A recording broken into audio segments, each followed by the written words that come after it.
Hello, and welcome to the number one movie podcast. I am your host, Matt, here with my co host, Jack.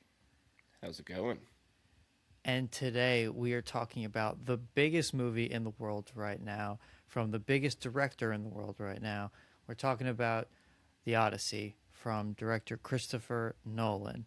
Um, Crazy movie. I think unsurprisingly taken the world by storm. Yep. And I'm excited to get into it. Lot of thoughts. So I think we're gonna just jump right in. But first, Jack, we wanted to just kind of establish, our feelings about Christopher Nolan a little bit. So I want to throw it to you first, Jack. Kind of what was your introduction to Nolan and kind of your perception of him as a whole? Yeah. I think my introduction to Nolan was probably the Dark Knight trilogy, Mm-hmm. um, starting with Batman Begins, of course. Mm-hmm. Probably saw those three movies first. At some point, went back and saw Inception, Yeah. um, The Prestige, Memento at some point in like high school or college. So he's been around for a while for me. And I think the perception of him publicly has changed over the years, but I've always been kind of a fan.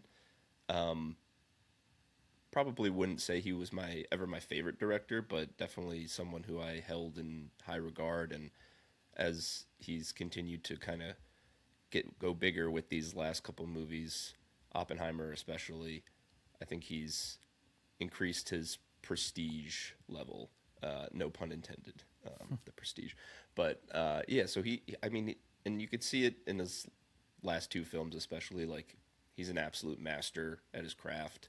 Um, your mileage may vary on some of his earlier stuff, but I think he's always had the juice, and he's kind of at the height of his powers right now. And so I'm excited to dig into the Odyssey with you because I really enjoyed it.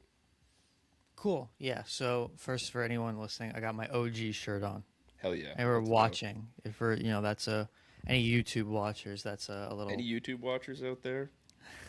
Hardly they any at this point. hardly any, but they get that.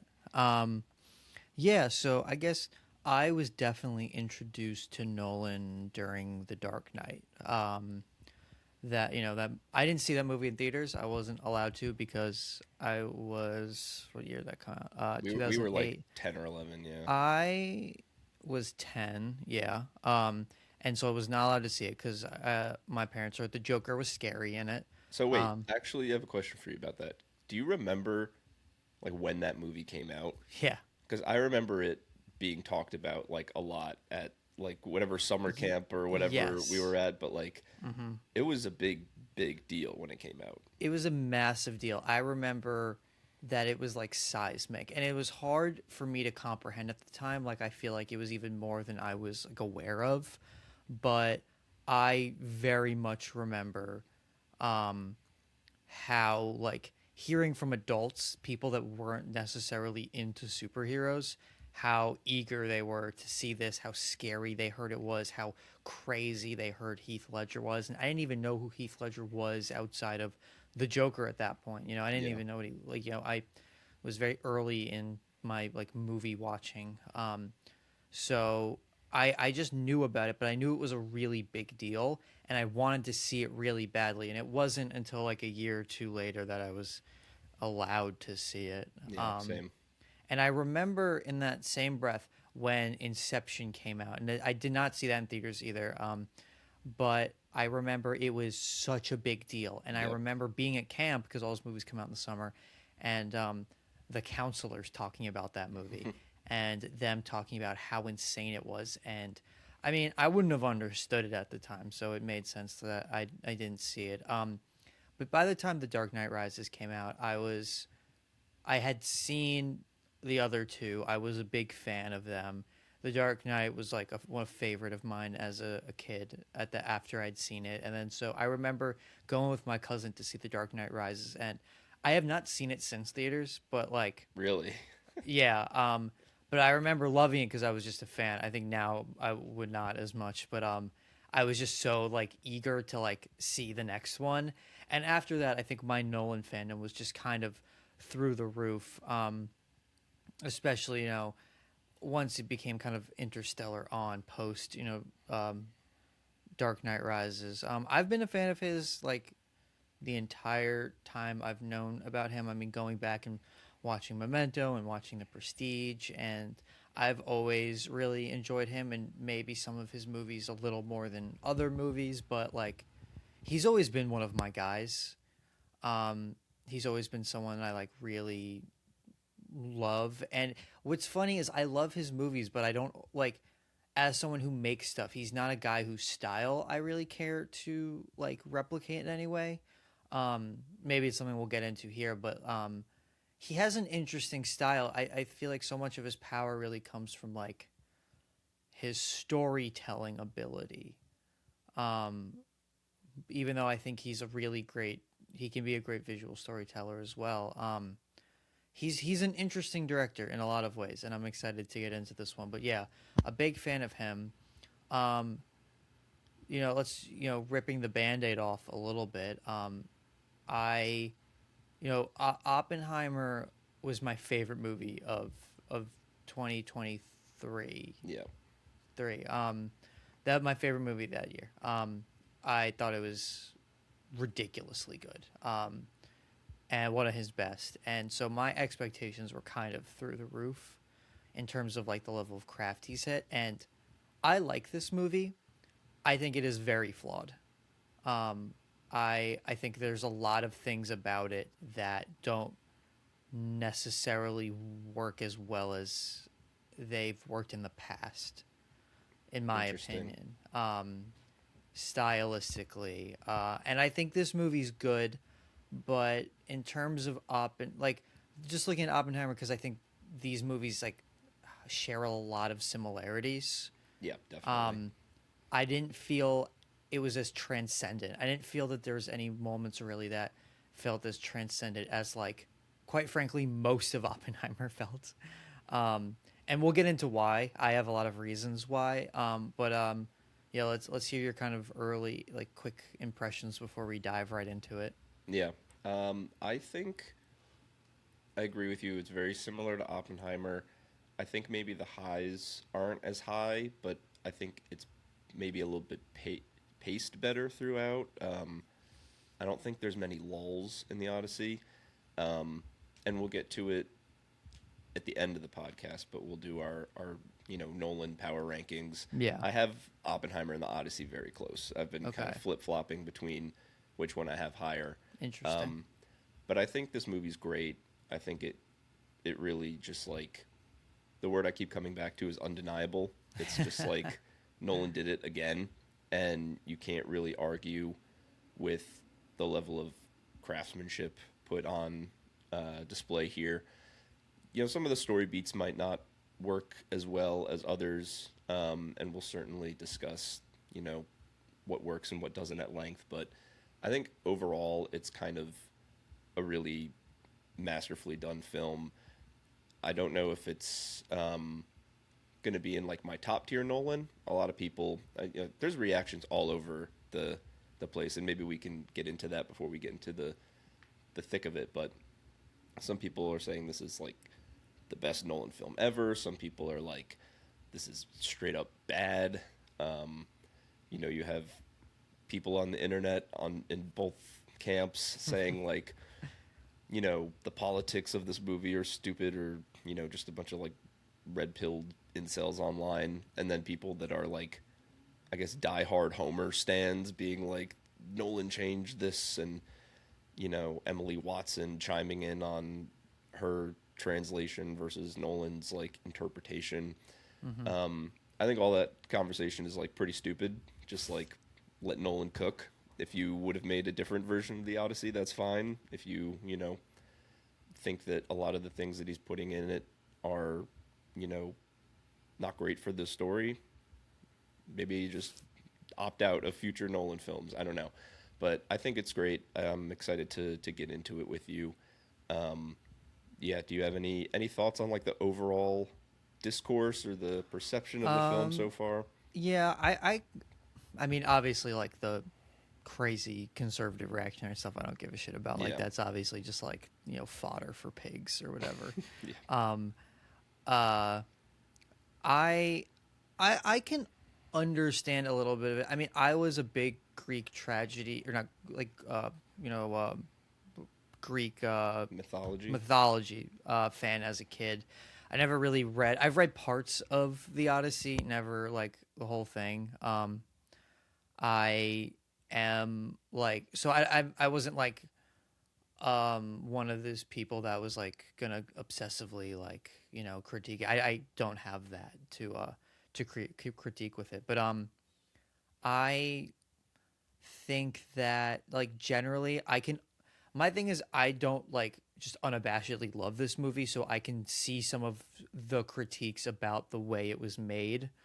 Um, one of my so I guess to go back a little bit to how this movie was made. So after Oppenheimer, it's like no one could do anything. But what does he do? What does the guy with the blankest check ever like get to make? And it's really when you think about it, it's like yeah, it's the Odyssey or like the Bible. Like Yeah. it's when you have this much power and you can wield this much money, like it makes sense that this is one of the stories you tell, and we actually have never gotten like an actual Hollywood Odyssey before, which is interesting. It's one of the oldest stories, so kind of makes sense for something for him to And tackle. he's wanted to do it for a while, I think, too, right? Apparently, Yeah. and so the big thing with this movie is it was shot entirely on IMAX, and they like had to build these things called blimps to put around them to stop them from being so loud, because IMAX cameras are so loud that you couldn't shoot dialogue scenes with them. It had to be only action scenes, and they found a way to do that. I think that's maybe the first big limitation of this movie. As like grand as it looks, reading about it and learning about it, they can only do 3 minutes at a time when shooting on an IMAX camera. And I think, as beautiful as this movie looks, I do think in a way it limits what you're able to do when you have to be so quick with what you're able to shoot That's kind of overall. the style of his movies It recently, and with for I sure. think her name's Jennifer Lame, his Yeah. editor on the last couple films. Yeah. A lot of quick cuts, a lot of back and forth. You know, I didn't, which is like certainly a noticeable thing, but I don't know if there would be any like long tracking shots in this film anyway. I wouldn't expect it. I just think like it does limit like, the a way you would do like just a dialogue scene, and like you have to keep cutting and like stopping. You can't just keep going. Like typically on set, like you're gonna do like if you're just doing a dialogue scene, you might just keep the camera rolling for a while and just like, all right, let's reset, let's like get it again, let's like do it again. But like almost feel like the way it had to be shot maybe changed the energy like a little bit. And I guess to that point, I actually do not love the way this movie's edited. I think the editing is the big thing that made me struggle to enjoy it, quite frankly, to its There's a like fullest couple, potential.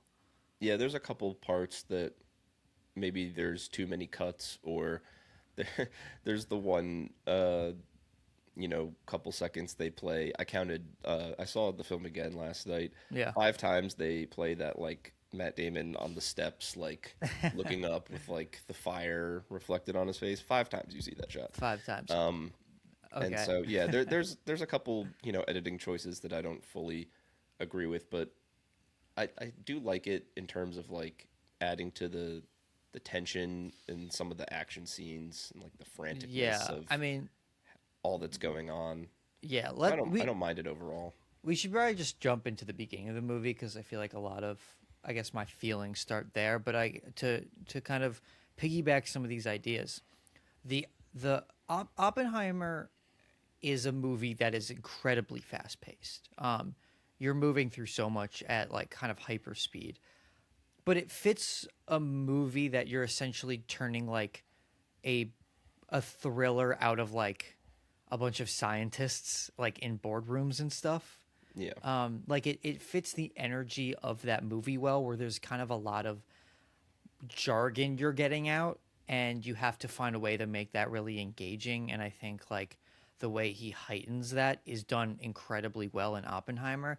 I feel like like him and Jennifer Lame transposed that same thing onto the Odyssey. Then, to me, it didn't need all of this. It felt like, especially in the beginning, and I'm seeing the movie again in a few weeks, so maybe whatever we're recording, then I'll give an updated thought. I'm seeing it in 70 IMAX in a few weeks, so I'll That's hype. get to see the in all its glory. But I felt like the beginning was so rushed through and trying to set up so many different things at once in a way that I felt like was jarring. And I feel like you I have two kind of different feelings about the Matt Damon character, and I'll love to hear your thoughts after I make this point. But one part of me is I feel like we never really get to establish him enough as a character. I think Matt Damon is good in this movie, but I feel like the character of Odysseus is just very kind of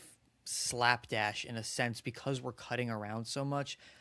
But in the same breath, like, this is a movie about like telling the story of somebody, and you're not always getting that. But also, like, to a point, we do get to a point towards the end where it's really just we're with Odysseus now. Like, we're not he's not just someone being told to us, he is like someone we're seeing. And I feel like I don't really put this on Damon, I put this more on Nolan. Is I don't know if I understand this character as much as I want to. I like a lot of things that Nolan puts on the table, but I feel like he's an incomplete protagonist in the way that he's characterized. Yeah, well, the characterization of Odysseus has definitely been a big talking point among people that have seen this film because I think and again, I also haven't read the Odyssey. I think Yeah. maybe like in like freshman year of high school we read through part of it. Yeah. And the main thing I really remember is just like hubris, like learning what Yeah. that was for the first time. That So that's a lot of it. yeah, so I think that's certainly reflected in this version, but I think the overall characterization of him has changed a lot. And kind of as an aside and like an overall thought, the Odyssey is not like, you know, there's not like one version of it, I guess. It's Yeah. been orally told over Yeah. hundreds, like thousands of years. Things have been changed over time. Yeah. We have like a gist of the story, and Homer also not like one person, probably several people compiled. What are you talking about? Yeah, Homer, that guy, he wrote the Yeah. Odyssey. But yeah, so I think it's cool that Nolan is kind of putting his own stamp on the character of Odysseus. That said, I kind of get where you're coming from. The beginning, first 20 minutes does feel like a lot of setup. One thing I think is that they definitely tried to get this under 3 hours.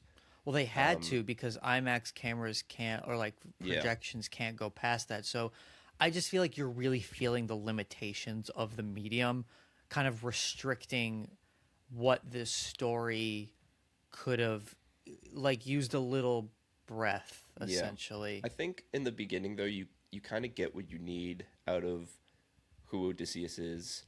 He's this guy, he's a leader, he's beloved by his people, and, when he's called on to join Agamemnon in this war, he answers the call. But it weighs on him. Him and Penelope are like, should we really do this? Like, what are our options? Yeah. Promise me you'll come back. Like, you feel, he's a devoted husband and father, but he also has to, do his duty here. So I think, they establish enough about him, and then you kind of see Yeah. more as you go on and start to, strip away his character a little bit and see kind of the other side of him. I'm going to skip right to the end of the movie just to establish some feelings about Damon. Okay. Just kind of, I think, to kind of help myself figure out what it is. Because I have a lot of thoughts, and I feel like I'm going to use this podcast to try to figure them all out here. So I love the idea of what Nolan is getting at the end of the movie, which is a modern take on the Odyssey. It's not something that's like actually in the text of like the idea of Troy falling and us, using the goodwill of Troy to break in and lie and cheat to kill and sack the city is something that essentially fundamentally changes Western civilization and the way that we treat other people. And like that idea, and like we have defined the gods, and the idea of like Athena potentially being that girl, or the idea of that girl, Zendaya in this movie, who I think does that job well as like a character in like total 5 minutes, but like gets that point across really well. And I think that is a really interesting idea. My problem is I don't know if that's the actions of Odysseus in this movie don't necessarily feel like completely make that feeling on this version of Odysseus make sense to me 100%. Like I really like that idea, and I think like Damon sells it well at the end, but some of the things that he does as a character don't necessarily make me feel like that is how he has felt this entire time, I I guess. think the main thing is that the Trojan horse was his idea, and Yeah. so he kind of bears the weight of all of the carnage that happens in Troy, and is directly responsible for this first act of defiance against the gods and Yeah. kind And of breaking this like moral code that they have of hospitality and Zeus's law and all that, and giving yeah. someone a gift. So yeah, I think that's pretty pretty powerful of a message, and like I do kind of get what you're saying, though there could be like a little bit more that you see for him to like fully realize that, especially after Troy, when you start to see like a lot of the mistakes that he makes. Well, I think the other thing is like, so I was doing a little bit of research after I watched it because I was just kind of curious about if there's anything I missed or anything that was kind of, I kind of wanted to fill in some of the gaps. So, like, Odysseus' character is pretty cocky in Yeah, the Odyssey. And a thing about the sacking of Troy is like, in the Odyssey, it's just like, yeah, we did that shit. It's kind of awesome, right? Like, we fucking got it. yeah, Like, it's like it's a heroic moment for them. yeah. And so I feel like because you're making such a shift in the perspective of that, you're kind of have to change the perspective of everything that follows. But, Odysseus is cocky with, shooting the Cyclops, and then like, wanting to hear the siren song is a pure thing of hubris. Yeah, And that didn't really align with the Damon of this movie to me. Like when he ties himself for the sirens, that doesn't feel like this Odysseus would want to do that. Like the shooting of the Cyclops, I understand it. It doesn't feel like this Odysseus would want to do that. And I feel like it's kind of Nolan.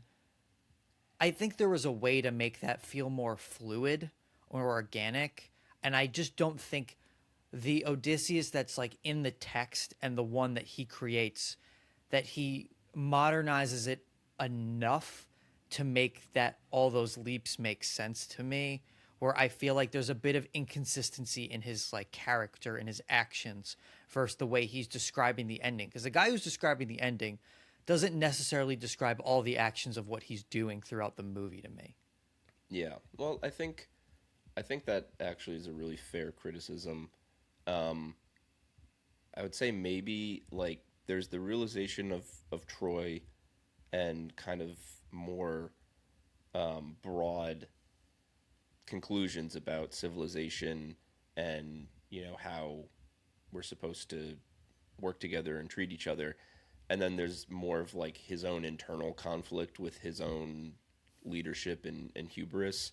So I do get that it does feel kind of inconsistent to have this grand revelation and then do all these like make all these mistakes, but you could try to view them as two separate things, I think, and maybe that helps Yeah.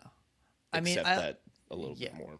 I want to be clear. Like, I like this movie. I hold Nolan to such a high standard that Yeah, like I do feel like, it's these little things we're getting at. I mean, I have more. I think the best way to maybe approach as you pick at my thoughts and tell me I'm wrong.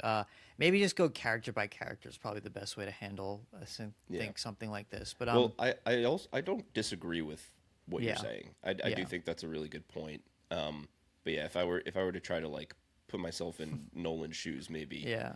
And it is kind of like in the movie's benefit that you see that revelation at the end, so you already know how flawed Odysseus is. Well, the thing is, I love that scene. Like, I think Yeah, my it's a issue great scene. is, I think though that revelation is so powerful that I'm just disappointed he wasn't selling that build up to me more, because I felt those inconsistencies in that character while he's telling the speech. And to me, it felt like the kind of end of Oppenheimer, where so much of the kind of conflict between Downey's character, Robert Downey Jr.'s character, and Cillian Murphy's Oppenheimer is, that scene they keep going back to of the Einstein conversation. Like, he frames those kind of the same way, like Troy and this kind of Einstein conversation.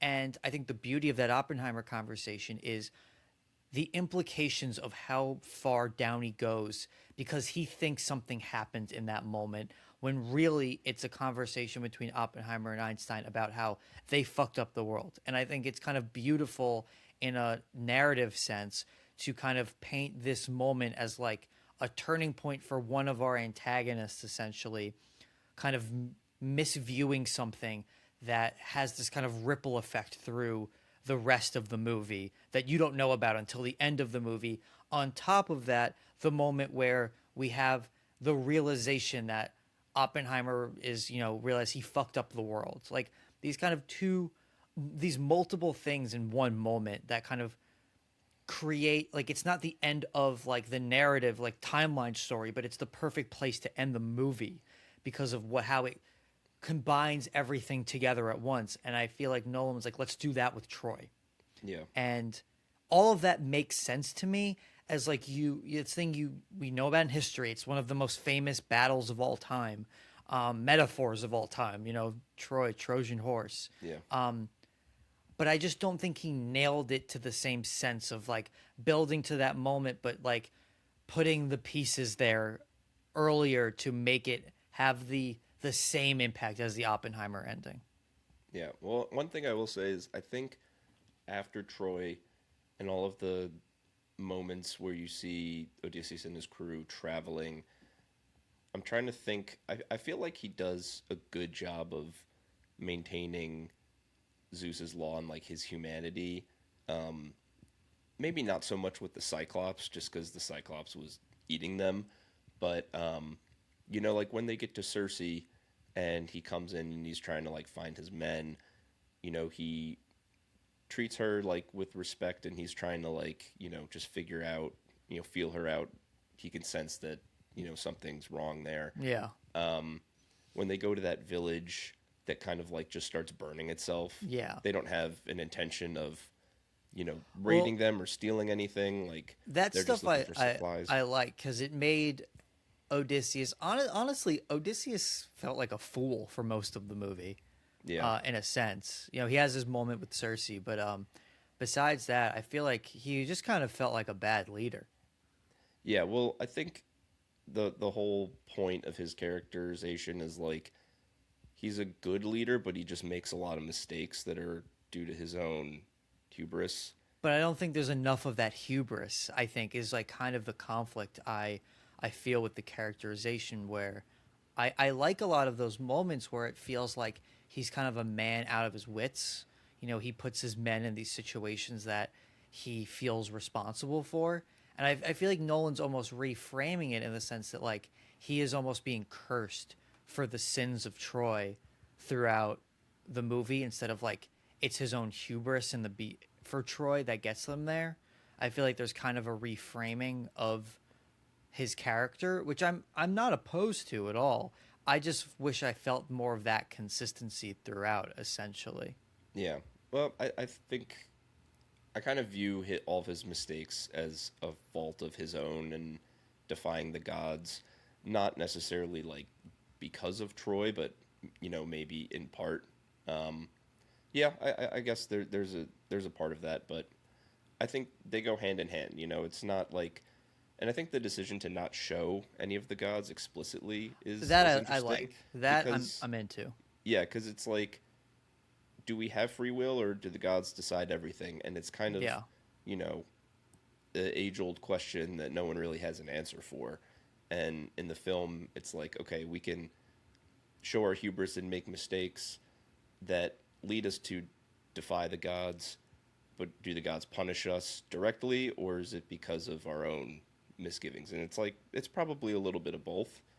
And so I think Yeah. that's an interesting, like, way to look at the film is, we don't know exactly, like, is this a curse because of Troy? Is it a curse because we're going against what the gods said about Zeus's law, or are we just making poor decisions? It's all encompassing, I think, to an extent. Yeah. I was reading a little bit about. I wasn't watching or reading the Odyssey, but I was reading a little bit about the structure of the Odyssey to kind of see how that was structured, and maybe what I was reading was like, you know, they're not always accurate to the way like a novel or a poem is like this is going to be structured, but it is told pretty accurately, but maybe not in the same. It's not as jumping back and forth. Obviously, that's such a Nolanism. Going back to the beginning of this movie, we open with Travis Scott, of course, and telling like the tale of Odysseus, and we catch like a glimpse of the beginning with the Trojan horse on the beach, and um, then we kind of cut to Penelope being like, no, no, no, no, I don't want to hear that shit, and then we meet all the suitors. We meet Robert Pattinson, who's very good in this movie. We meet what's his name, Corey Hawkins, who's like the other suitor, and then we see the other ones. We establish John Leguizamo, who's very good in this movie. Great performance by him. I Was I not feel expecting like at all.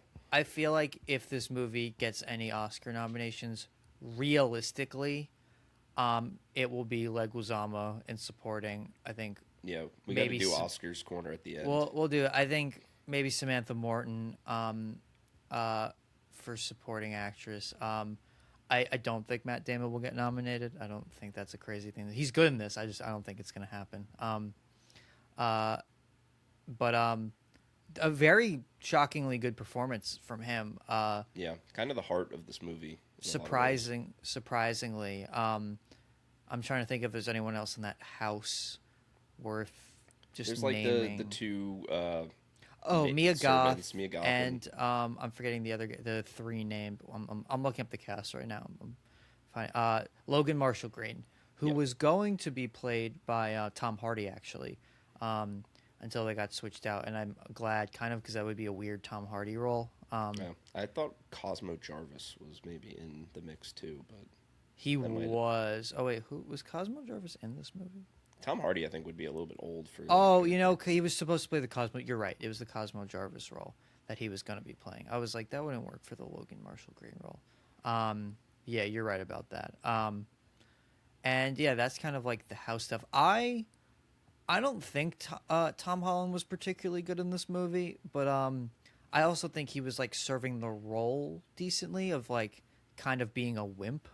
Yeah, I think that's kind of what he's going for. I think what that character requires. I I I don't really get the like hate. Is he the best role in the movie? No. It's just Um, like I feel like when you have better actors surrounding him, it just feels like he's not pulling his weight as hard. yeah, I mean, I didn't find his performance like distracting. Maybe there's a couple scenes that could have been a little bit better, but for the most part, I think he's It's playing the fine. character the way he's supposed to be portrayed. As kind of this guy that's not ready to assume the throne. Yeah, I You mean, I know, think that he handles well. It was probably a part of the movie I cared about the least. yeah, Um, that's it fair. it was all the stuff I like was not super interested in as much, and it's not like it's bad. It's just like I want to see the crazy shit on the ocean, Yeah, let's go I back to Odysseus. like I yeah, like especially early on, I'm just kind of like, all right, this stuff is not really going anywhere. And like Anne Hathaway's good as Penelope. It's a Yeah. it's a good performance. I honestly don't have a ton to say about that performance. I think she does a good job. Yeah, I I think like it. I've I heard don't know.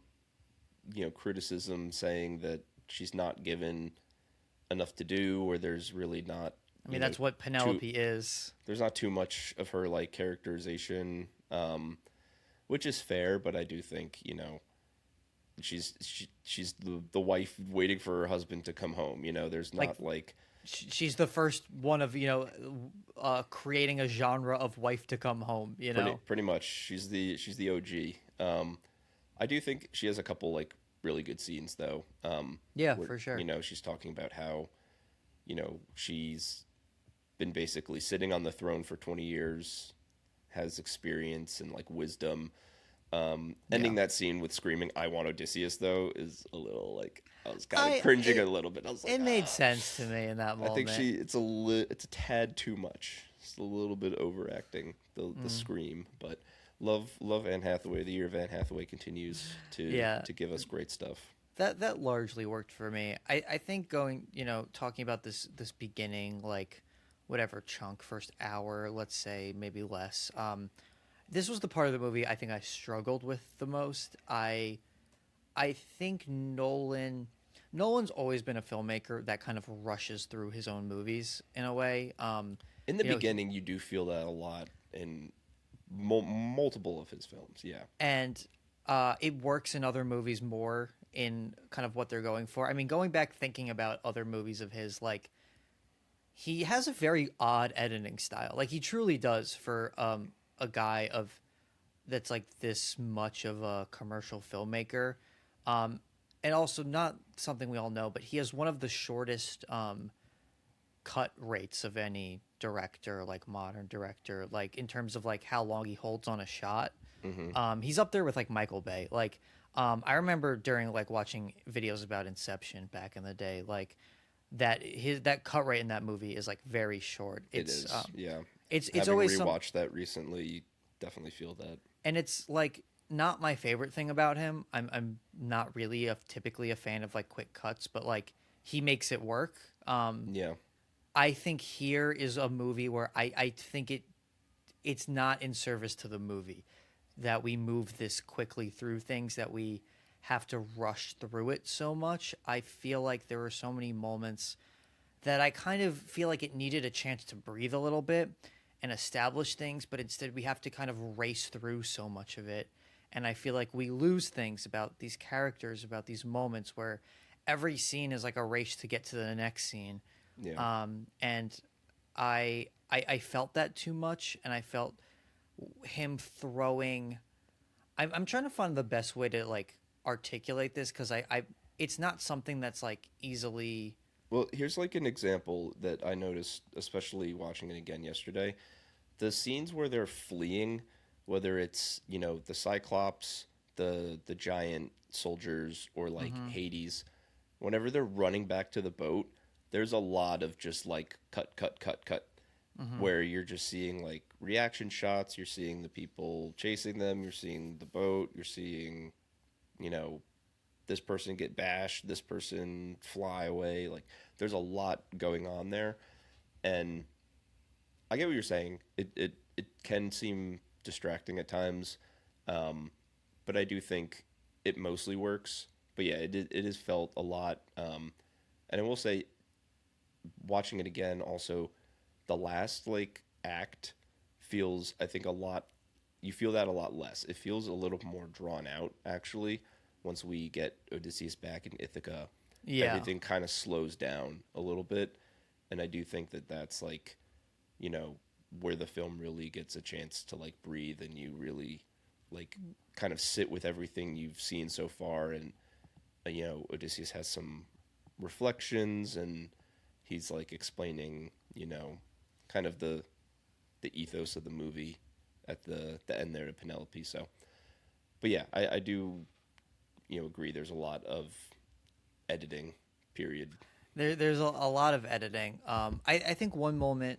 I'm trying to compare it to Oppenheimer because I feel like so much about like the editing style of Oppenheimer, what I liked, didn't work for me here. Where like they're always in Oppenheimer in this movie too, but they'll be like somehow in the middle of a conversation and it'll be like, and then this guy, and all of a sudden there's like a new character, and you're like, who the fuck is this guy? And then like this guy did a thing, and all of a sudden there's like a 5 minute subplot for a Yeah. thing that we had no idea about, and we're like, oh, okay, like Casey Affleck's in the movie now, and like what did his thing do, and like it works for that movie because of like what they're going for and the kind of ticking time bomb style.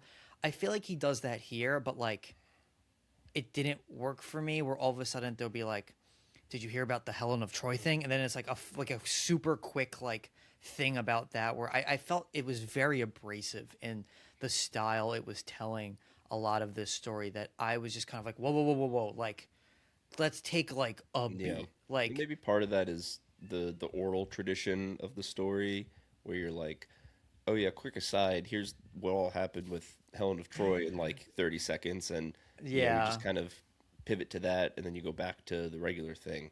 But yeah, I could see how that doesn't work Yeah, for it was that everyone. was more of a taste thing. And I guess the other moment that like is similar um that I like similar and different is like the Cersei scene where oh, let's give credit. Samantha Morton's great in this movie. Hmm. Definitely. Love seeing her really get to chew the scenery. The way that they like morph the Yeah, yeah, it turns like into like a the body horror film it's for five great. minutes there. Like really good stuff. I wasn't sure how Nolan was gonna do that stuff, but like very effective. Yeah. The sound was really good there. Oh, the sound design is Um, really bone chilling. and I liked all that stuff a lot, but then once we got into, Damon getting in there and having a conversation with her, I felt like that was a scene that could have really used like another 2 minutes. And it felt so rushed through of like cut to quick cut to her reaction to quick cut to his reaction. And I was like, this didn't really feel like a conversation to me in the same way where I feel like I really wanted to get a sense of like Damon in this moment and like having his crew has just like kind of told him we don't like fuck with you anymore, dude. And now he's saving them and he has to have a moment of heroism and a moment of like not falling for the witch's tricks and also like humanizing her. I feel like it's rushed through so quickly and I wanted like not like like so much time with her, but like another couple minutes to just let that conversation have its moment, because it's such an important part of the journey for them. Um, and I felt like those are moments I wanted a little more breath from that he kind of doesn't give us because we have to get to the next thing.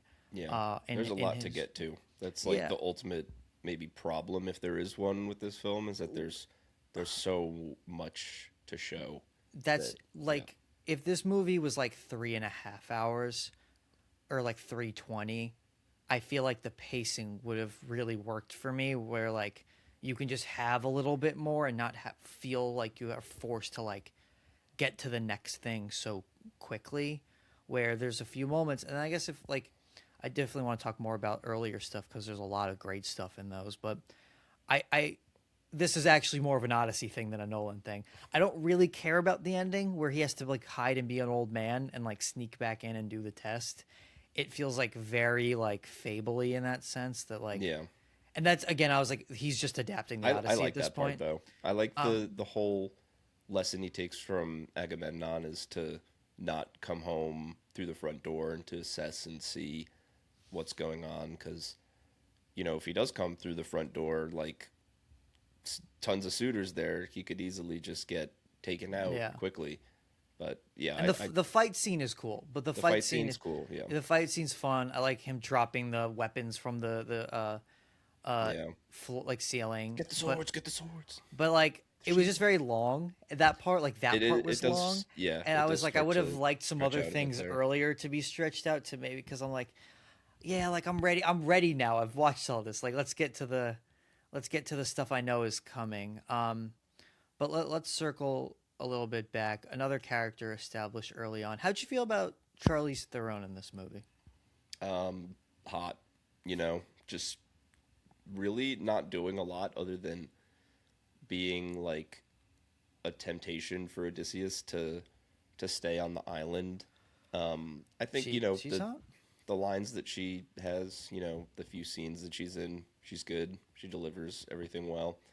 Um, but yeah, Odyssey is stronger than me because I would have I wanted to I stay mean on that island. I mean, but you got Anne Hathaway, so You do have Anne Hathaway at home. That's true. I liked her. I think I was reading a little bit about what her character was originally, and also, did you know that Cersei in the Odyssey that he stays with her for a year, and they have two Yeah, children, and they fuck a lot. I know. I So knew that they were doing it. I didn't know they had children. I'm pretty sure I was reading they had children. That Probably. someone can Yeah. correct me on that. I'm glad that that was not the case, It's though. fine. Like we don't need all that in We this don't one. need Like him we to. already are rushing through it. Clearly, like there's not time for that to be Yeah. established. Watching it the second time, I did kind of. I was a little bit surprised at how fast that scene goes by because I was like, everyone's really talking about Samantha Morton's performance, and I was like, she's really only in the movie for like 5 minutes, and Yeah, she's great, but it she's does good. happen pretty quickly. Yeah, I do wish there was just a little more time for that like little house of horrors to just kind of be filled out. But going back to Charlize Theron's character, I'm forgetting the name of that character. Calypso. Calypso. That character actually. So when she's there, Hermes has to actually bargain with her to release um, Odysseus. There's a lot more gods in the Yeah, poem that are involved. So Hermes actually has to go in and like talk to Zeus and Athena or something and bargain for him to be released from her. She's more of a trickster, and I guess I wished she was a little more of a trickster. Um, I don't know, well, she kind of was. She did keep him there for 7 years. but her performance is very earnest. Yeah, Um, because at the point where you're catching up with them, she's like, "All right, I gotta let this guy get back to his life now. It's been yeah. long enough." Um, here's another question I'll pose to you. Okay. Um, did you feel all the length of the actual 20 years? Because when I got out of the movie, I saw this with my girlfriend. We were like, when she says 7 years, I was like, oh, that was 7 years there. So 3 years at sea, 10 years on the beach. I didn't. I kind of wish that Nolan gave us not that I wanted to spend that much time on the beach, but more of a sense that the first 10 years of this journey were just the beach. Yeah, where they're like outside Troy, Because that basically. was kind of something I missed a little bit. Yeah. Was like he establishes that stuff so quickly that I kind of wish you felt that like the urgency to want to get off. One of the takeaways I had was like, what were they doing outside Troy for Yeah, 10 years? Like, and were that's they the fighting? Were Iliad. they just trying to seize the city? Yeah, I guess that's the Iliad, but like, I don't know. It just seems like a long time to be That's kind of what I doing mean, the where they're same just thing. like, we're at the beach for 10. I'm like, you're at the beach for 10 years. Can I get a little something about the beach? Like, I don't want to spend a lot of time there, but like, I was honestly a little confused about the length of each thing because the longest thing he's on is the beach for 10 years. And then, like, I thought the sea stuff was longer and it's only 3 years. And um, I felt like I didn't get a sense of all of that Yeah. through the narrative, and that's like another thing I think the editing is done a little the disservice to the story is not really understanding the lengths to which he is going to get home because of how we're cutting back.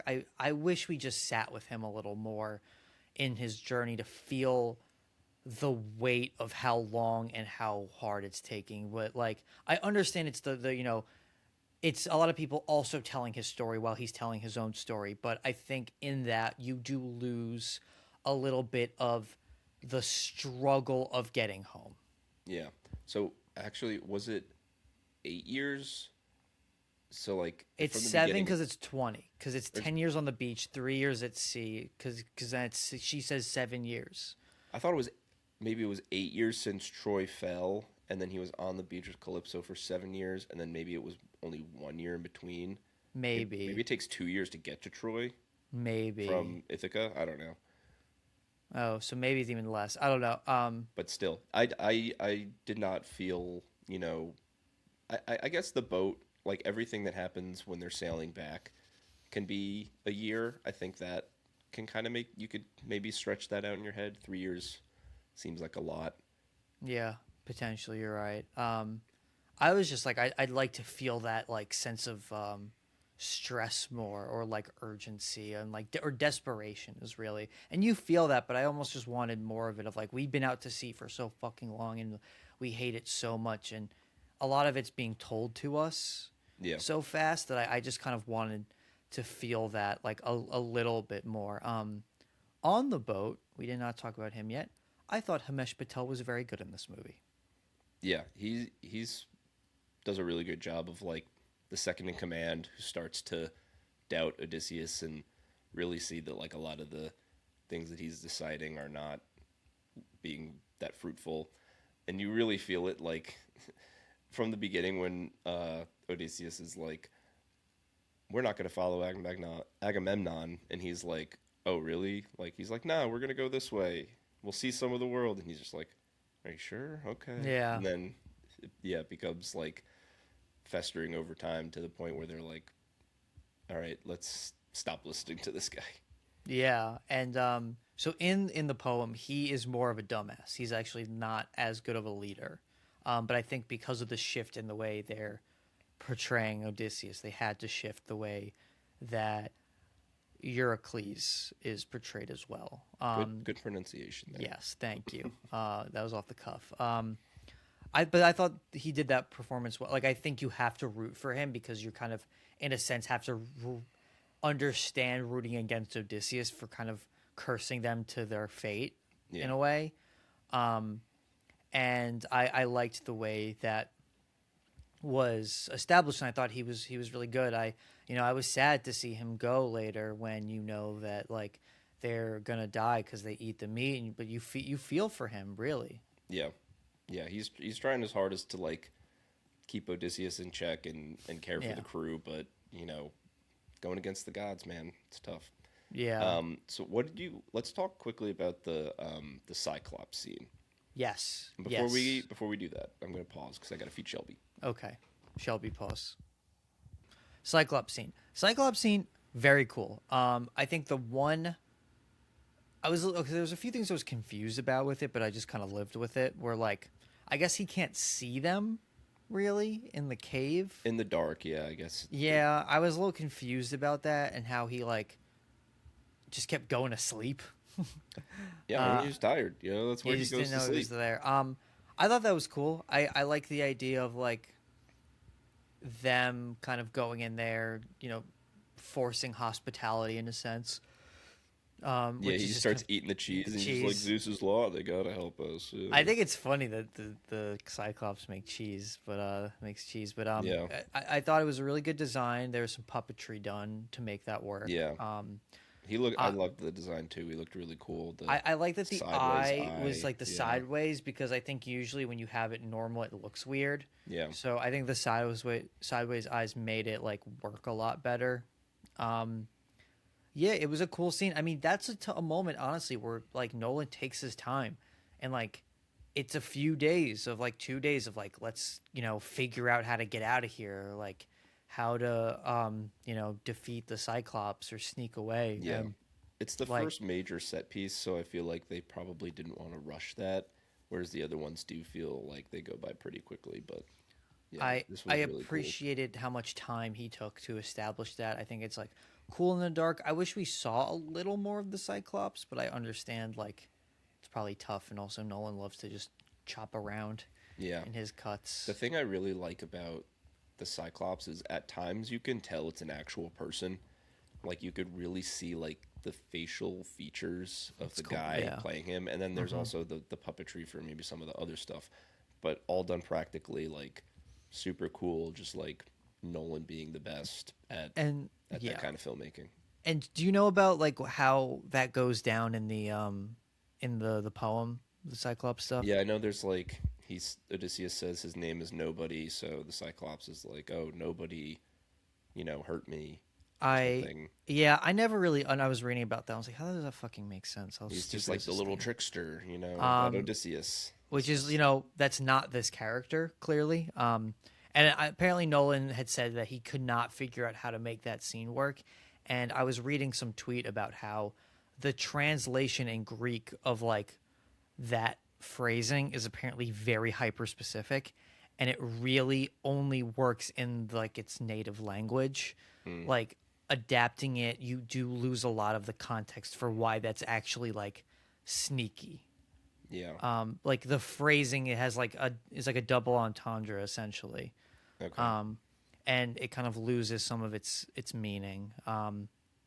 Yeah, I don't And think we needed that part. I no, think the I scene's didn't pretty effective. particularly care to have any of that. I think, you know, what's it's honestly sad. It's like they go into this guy's house, it eats them, yeah, fucked up, but then they fucking stab its eye, Yep. burn the guy. Like poor Yeah, guy, and you you hear him know? kind of cry out, and his cry is like kind of sad. It's like It's it's not fucked just up. it's like a it's not just a Wailing. scream. Yeah, it's like a wailing in pain and calling Yeah. out to Poseidon and The Poseidon thing was cool. I didn't know that, and I was like, "Oh, they fucked up. They yeah, fucked up."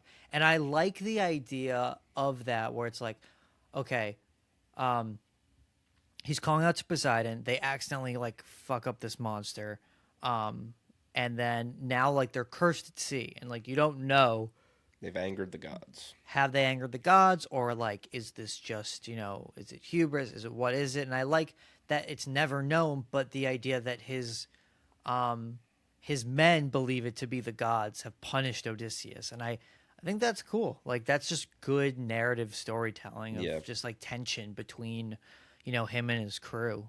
it adds to them, slowly turning on him and then Yeah. ultimately defying his order about eating the cattle on that one island. Yeah, I also love the though it's too short-lived in my opinion, the scene of the giant soldiers. Yeah, so that's like the next big action set Yeah. piece, which goes by pretty quickly as well, but just they're awesome. They're just these huge guys just wailing on them and like they're just very They quickly fucked like them we up. got to get out of here and they're Who are running they away. supposed to be exactly? I'm forgetting. I think they're just like a species of giants. I'm not No, familiar. they're supposed to be like a group of men, like a city, I think. Oh, okay. Yeah, I'm not And they're super just like supposed to familiar like with the hover over them, and text. they established that by using a little camera trick of having like little people and really tall people Yeah, in camera to make it feel that big. yeah. And they like frame it in a certain way, block it so that they look absolutely massive. It was pretty It cool. it's awesome. Yeah, it's so short because it's funny. Like they get there, and then that kid like runs away, and then into this charge, and they're like, "Oh fuck, we're fucked." Like the fact that I guess I'm surprised that like I guess even in the story there's so little of like even trying to talk to them. They're just screwed immediately and like Yeah, outclassed. it says here in the Wikipedia that they are. I'm gonna try to pronounce this. Laestrygonians, Laestrygonians, a Okay. tribe of man-eating giants. Oh. They were said Okay. to have sprung from uh, one of the sons of Poseidon. Oh, So so they are giants. That's awesome. they are giants, and they That's might cool. just. We didn't really see them eat people, but I would have maybe liked they maybe to. they took some bodies back and Come had a on, little Nolan. I would have campfire. liked to see them eat people. That would have been. It's rated R. I okay. One critique I did see that I do kind of agree with as well is, this is an R-rated movie, and I don't think Nolan pushes that hard enough. Like, There's a it's couple f definitely, bombs and some violence. but like I think the Yeah, violence could have been a little more intense. yeah, For like it's a story about like people that like sack villages and cities and like are kind of these are bad people. A lot of them are bad people. Like let's get a little more violent if we're trying to make a point about the violence. yeah. The sacking of Troy, I definitely think could have been more violent. It feels weird advocating for that, but like I know, they but could have like gotten further with it. narratively, you want to what you're trying to push for. I Yeah, think it would have made sense to ramp it up. could have It seen feels some more sex. Some in a lot of ways, Calypso, Noel some Penelope, some Matt Damon was hanging Dunkirk rated dong or R. something. Dunkirk was PG-13. That was Don't know. PG-13. Yeah, he hasn't made a R-rated movie since Insomnia, um, and so Was like, Oppenheimer PG-13? oh no, that was R. Yeah. That was right. So like before Oppenheimer, it was that. Yeah, but Oppenheimer's R just because it's like they say fuck a lot. Um, uh, And Cillian Murphy's naked in that chair. He is naked in that chair. That is true. And you see a little titty, I think, From Florence Pugh. From Florence Yeah. Pugh. So that all right. There's a little bit, but Shout out and Florence Pugh. Who would shout out Florence Florence Pugh have Pugh. played in the Odyssey? She could have been she could have anyone. been Penelope. She could have been a goddess. Yeah, she could have been Calypso, maybe. She could have been Calypso. She could have been Cersei. She could. Yeah. She could have been. She could do anything. She could have been Helena Troy. She could have been Helena Troy. She could have been a lot of characters. She would have launched my ship. I'll tell you that much. Hey, easy there. Yeah, those giants are awesome. I love their costuming. I think like that seems really cool. Kind of I think an it's under discussed thing is like how the forests seem to like move around. Like there's one part where they see like the trees kind of moving, and then there's a part where a couple of the soldiers get like wedged between these two like walls of trees or like barbed wire almost. And I don't really know what that's all about, but like forest that's alive and moves around, pretty cool. cool. I guess maybe I wish you pushed that harder. I don't remember that, so when I see it again, I'll look out for that. Yeah, I haven't heard anyone really talk about it, but Yeah. I'm trying to think. So the other guy. So in terms of like plot, so I'm looking up his name here. It's Telemachus. Telemachus. Telemachus. I think, Yes, I was like, that is not right. These Greek names are tough. Yeah, Telemachus. Tom Holland is like, damn, these suitors are gonna fuck me up, and they're gonna try to kill me or something. I gotta go prove my dad is alive, so that like my mom isn't forced to take a suitor. Yeah.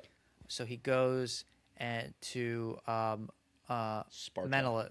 Sparta to see Menelaus, who is Agamemnon's brother. Played by John Bernthal. Let me tell you something about the Trojan War, huh? Yeah.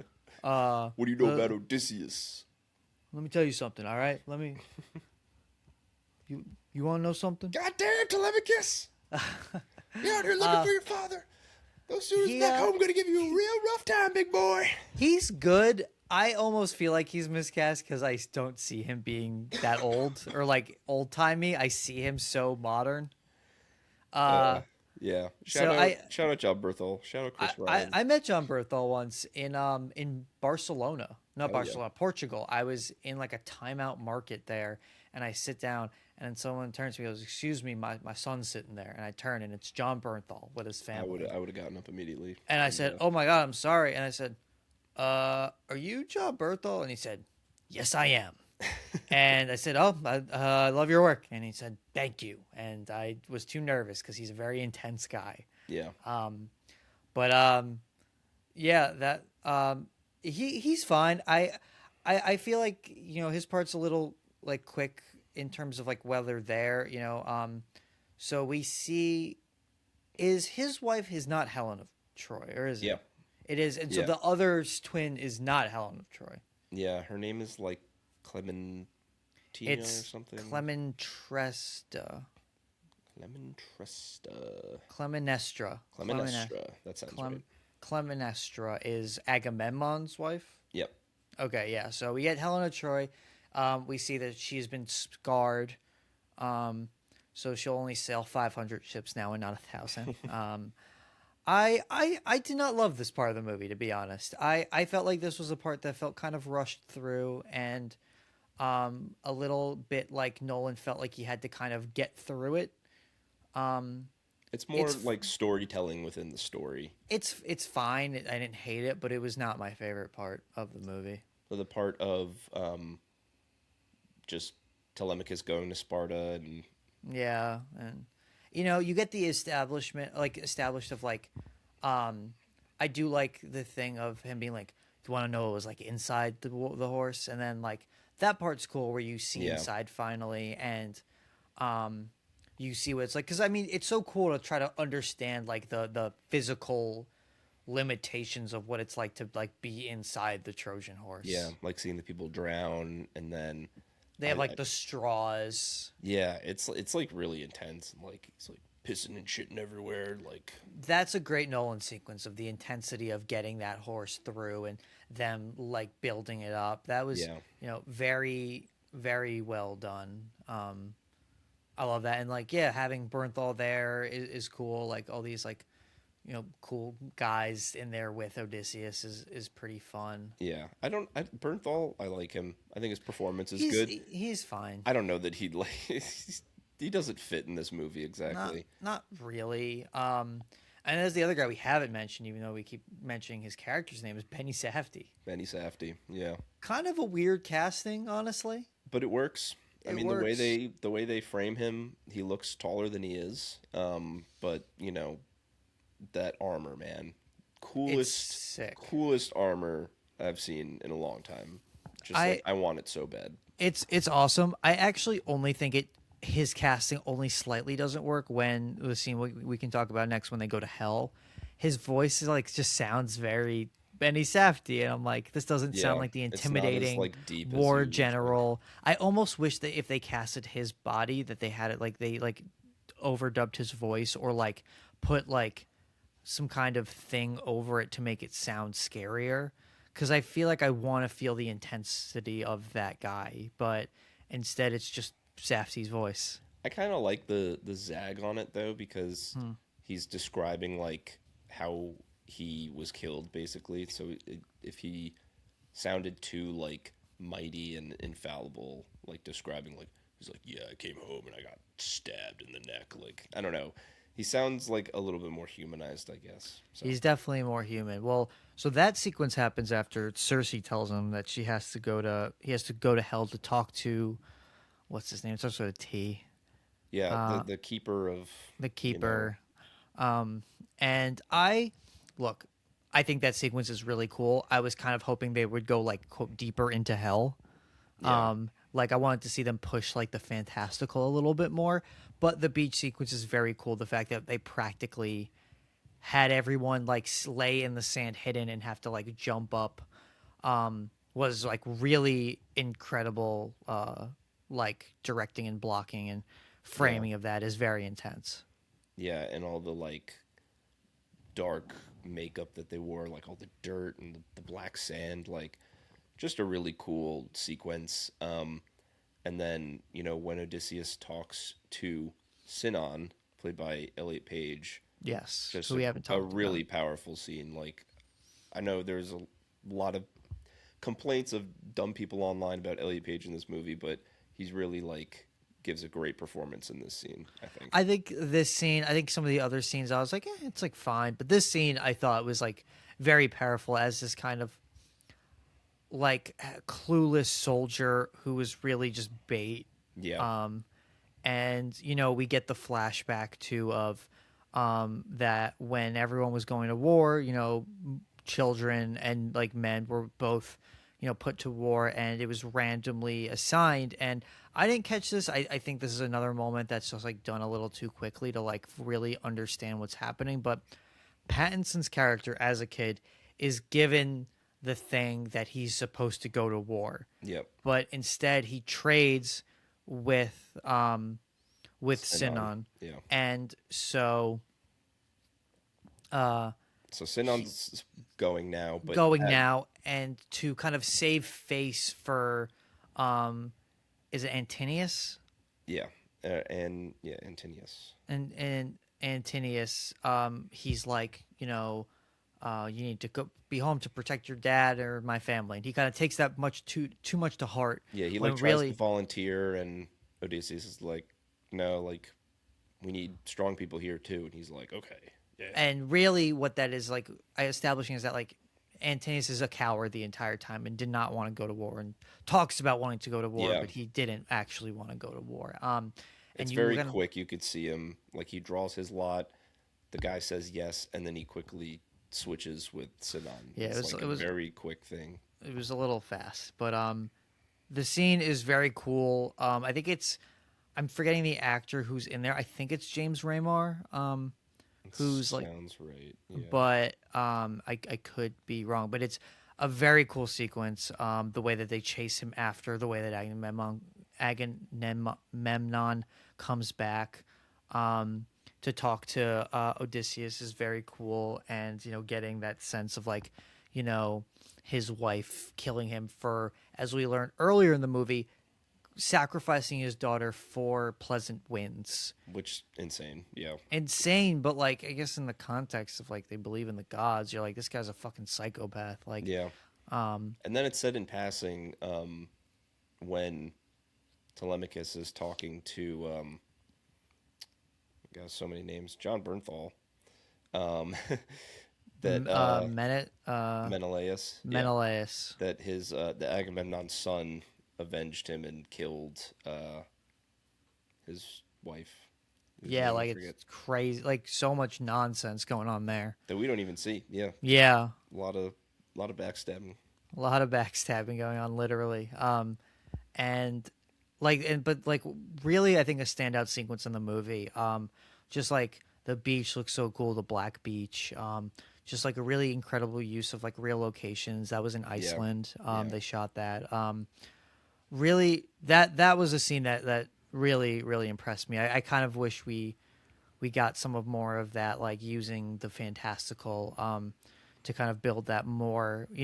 Later we do get the whirlpool scene that leads into that kind of weird like monster thing. I've seen this critique online, and I kind of agree that you can feel that Nolan doesn't know what to do with that monster thing and kind of gets out of it a little quickly. And I do wish there was a little more laid on to that. And I wish there was a little more care in that scene because it looks kind of cool, but it very much is it kind of rushed through. It's so fast. And like barely any time for even like his men to react in any like rational like or like realistic way that I wish Nolan took a little more time to like you can give the audience a monster, like give us another monster. And I feel like he kind of whiffs that opportunity a little bit. Yeah, I think that one was hard to do practically, and I don't know if it's entirely practical, that those effects, but Yeah, I have no idea. it's and the nature of it is it just snags up six people and then retreats. So I guess not too much you could really do there. But yeah, that sequence does go by pretty quickly. You Same just thing with could've- the siren songs. Like we That kinda, also it was so fast, and I mean, aside my feelings about the intentions of Odysseus wanting to hear it, I agree it was too quick. Like I feel like sirens as a concept are a thing that are so ever present in our culture, yeah, and it would have been nice to kind of have to like live with those a little bit more, and really feel their presence a bit more. But yeah. that's And not. him deciding to listen to the song is also just like peak hubris. He's like, yeah, I'm gonna listen to it. But what I'm like the peak hubris thing doesn't make sense for I think the character that Nolan's established as Odysseus here, because I feel like there's so many things he does that's not hubris, and I feel like that's such hubris Yeah. that that's where I feel a lot of the inconsistencies is like I feel like you have to have that moment from Odysseus because it's so famous, but it doesn't really feel aligned with this version of him the same way. Yeah, no, I think that makes sense. I do love the line that he gives in describing what the siren song is, especially the part where he's like, "It's like everything that you always wanted but never will have because it's everything you've lost already," or something like that. Yeah, And I it's mean just that like, was damn. cool. I liked his interpretation of it. I wonder only because I've the sirens recall the lighthouse. Like an Eggers Odyssey would be pretty crazy. Eggers Odyssey would be off the walls. It would be just like a gothic horror. I mean, well, I actually at one point yesterday watching it, I did think of the Northman. I was like, yeah, the scene at the gates of hell and Hades kind of like similar. Gates of Hell is a little bit more like volcanic, but Yeah, again, like Nordic kind of landscapes Yeah. and stuff. But yeah, both very cool films. yeah. Obviously, just because like Nolan's such a sci-fi guy and he's such a like fantasy's really this is new for him in a lot Yeah. of ways, and it feels like he wasn't maybe fully comfortable with all of the fantastical elements and the way that he can be with like time travel and with secret agents or other things like that really or even like stuff with Interstellar with like all the time stuff that is like really his bread and butter. Yeah. I think he mostly does a good job overall, like handling that stuff. It was like my biggest worry, but I don't think he's the filmmaker that makes sense in a vacuum to make this because he's the guy and like the biggest filmmaker.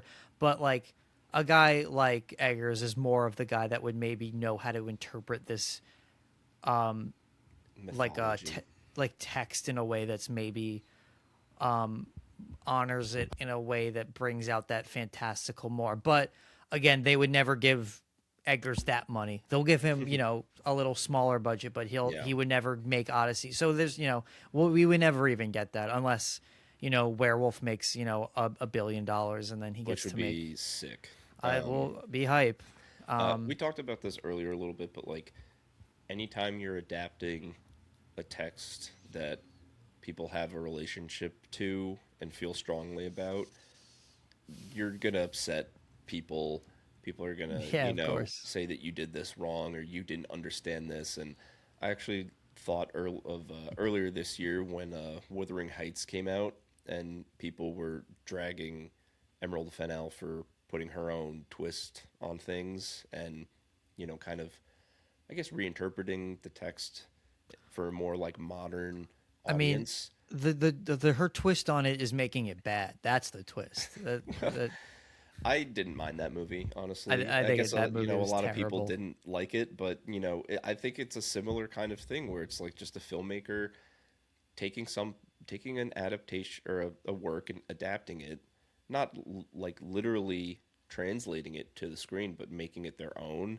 And people just freak out and say that they don't have the ability to understand, a novel or an epic or whatever it is. And it's just like, I don't know. These are some of the like smartest, most creative people working like in media. You're being I so think generous grouping Emerald Fennell with Christopher I'm the Nolan. first person to mention them in the Ever. same sentence. You have to be. I Okay, yeah, Nolan obviously like way up here, and Emerald Fennell like a lot lower. But I do think that like the way people talk about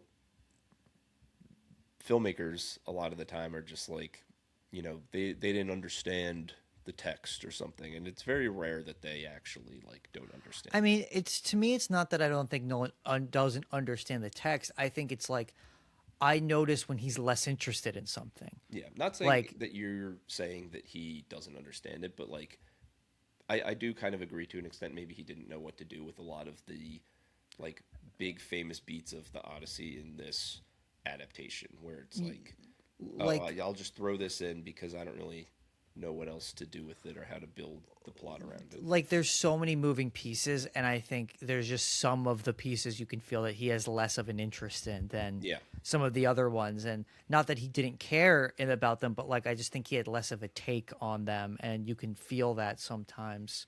And not to harp on Wuthering Heights, like the both are two adaptations of things I haven't read. And so it's not like I was going into either of them being like, I need this, this, and this to happen. yeah. It's like, one of them I'm just like, this is just like, I think this is just bad. Like, I'm just not enjoying this. And then this is like, Yeah. I mean, I know I'm in the minority of people that didn't think that movie was terrible. I think yeah, it was I'm great. happy. Look, I'm happy for you. I'm happy for you. I found that like, at a point I was like, this is almost like getting unwatchable. It's pretty low on my list of the year, but It's I not think I gave last it for three. me. I think I gave it 3 stars out of It's 5. somehow I've seen worse movies this year. But it's no, it's bottom 5. It's 5th from the bottom. It is 6th from the bottom for me. It's not a movie I like at all. But in terms of his adaptation, I just think there's so many things about like Nolan that make sense here about like a father coming home to his children and like certain beats about clearly how we like defining Western civilization by like you can even I don't think this is what he was going for, but like if you want to get really hyper specific about Nolan as a self insert for Odysseus, you can say the sacking of Troy is the making of the Dark Knight, and like It was the same thing with Oppenheimer. exactly no, yeah, but they're so in touch with each other, and yeah, like you can totally say that like it's him opening this box and then like defining Western media through having this success. He's And responsible for all the Marvel slop that we've gotten. he's responsible in a large sense, and The like decline having of weird art. feelings about that. And that's I don't really take that much out of that. Like that's It's there. It's a reading. it's there, but it's not. It's if it's text, it's small subtext. It's liner notes. It's not something that Yeah. I'm like grabbing for. I think more of the violence is the interesting part of it. The parts that I feel that are less of the stuff like the monster or whatever by the whirlpool. I wish maybe got more attention, and I can feel that was like something he wanted to like kind of get through quickly. Yeah. What else do we have yeah, to so- kind of get through? I'm looking at the characters to try to like piece them together. We should mention Ryan Hurst, who plays Mentor, is his name online. He's good. I feel bad for him. He was playing Kratos in the God of War series, and he hurt himself, and they fired him and recast him because heard about that. uh, He like tore his bicep or something. Which is and it was going to a take really too long rough to. injury. That is really rough. He his Kratos did not look good, so that's a shame. But just for him in general. But he's good in this, so hopefully he gets more work. So let's kind of get to the third The act. I yeah, think. so I guess it's the the guy, his soldiers die on the at sea after they eat the pig or the cow. or Yeah. the cow. They eat the cow. Then we go back to Calypso on the island, and you've been here for 7 years. I have to go home. He's chewing on that lotus. Chewing on that lotus. She finally lets him go. And in the same time, we have Tom Holland, who is like leaving Sparta, and he's like gonna be attacked by these like The suitors like the henchmen, suitors, basically. and Odysseus swoops in at the last second and defeats him, and he's like, ching ching ching ching, I'm just an old man, ching ching ching Yeah. ching, like I knew your dad. Just messes them up in like Your 3 dad's seconds. like, he's around the corner. He'll be here soon. I'm Yeah. I'm an old guy, and the only one who's alive that knows him. Yeah. It's a little funny, and Tom Holland's like, okay, yeah, I guess. It works because he's a chud in this movie a little bit. Like he's kind of an idiot. I mean, he eventually figures it out. Eventually with the dog, and we didn't talk about John Leguizamo throwing the other dog off the cliff, and then casually. So sad. It's fucked up. My theater gasped. Yeah. It definitely people get a reaction out of that. I don't like it when they hurt animals, but yeah. And then the dog, I think his name is Fargus or something. Fargus. I think it's something like that. But he's a good old boy. Stayed alive for 20 years waiting for Odysseus to come home. Yeah. And then that's when Telemachus realizes that this beggar is his father. There's that, and at that same time, like Pattinson has been like kind of chewing the scenery in here, being like, it's time for Penelope to pick a suitor. He has that great scene with her where he's like seducing her, but like not fully successfully. And he like goes back and like is making out with Mia Goth, and you're like, ooh, drama. Which is funny. You're just like, oh, all right. Okay. And that they've been really just fucking around in this house for a while. I mean, honestly, it sounds great being a suitor. You just get to like hang out and eat free food for like years. Yeah, Zeus's law. You gotta just pull up every night and free food and I would be wine, a suitor. The fuck. For Anne Hathaway too. Hell yeah. Yeah, like I'm not winning, but like I'll have the free food. I'll throw my hat in the ring. I'll throw my hat in the ring. Party a little bit. So we get another the part that I was kind of like, all right, this is not Nolan's fault. He's adopting the Odyssey, but like I don't love all of this. It's just a little long of him being like, I'm a beggar, and then they go to dinner and he's like, fuck you, beggar. Yeah. It's a little late on thick, but yeah, I mean, this is him assessing the situation, seeing these beggars or the suitors are just pieces of shit, and he eventually gets Penelope's attention and stays after to kind of meet with her in secret. We should say, so John Leguizamo's character, what's his Yeah, they only say it like a couple Eumaeus, times. Eumaeus or Eumaeus, I something. think, something like that. Yeah. Eumaeus, that he's like blind, Yep. pretty much, and he gets like jumped essentially, but not killed, but he's jumped, and uh, they also like beat the shit out of that dog. That's his dog, like earlier in the movie, and then so when Odysseus pulls up, uh, uh, like Leguizamo doesn't know it's him, and he's like, "All right, man, like you know him, like." Damn, everything's fucked right now. Like, best of luck. Yeah. And then we get the like the bow and arrow sequence, or after. Well, first we actually get uh, Penelope's like, I want to meet with that beggar. Yeah.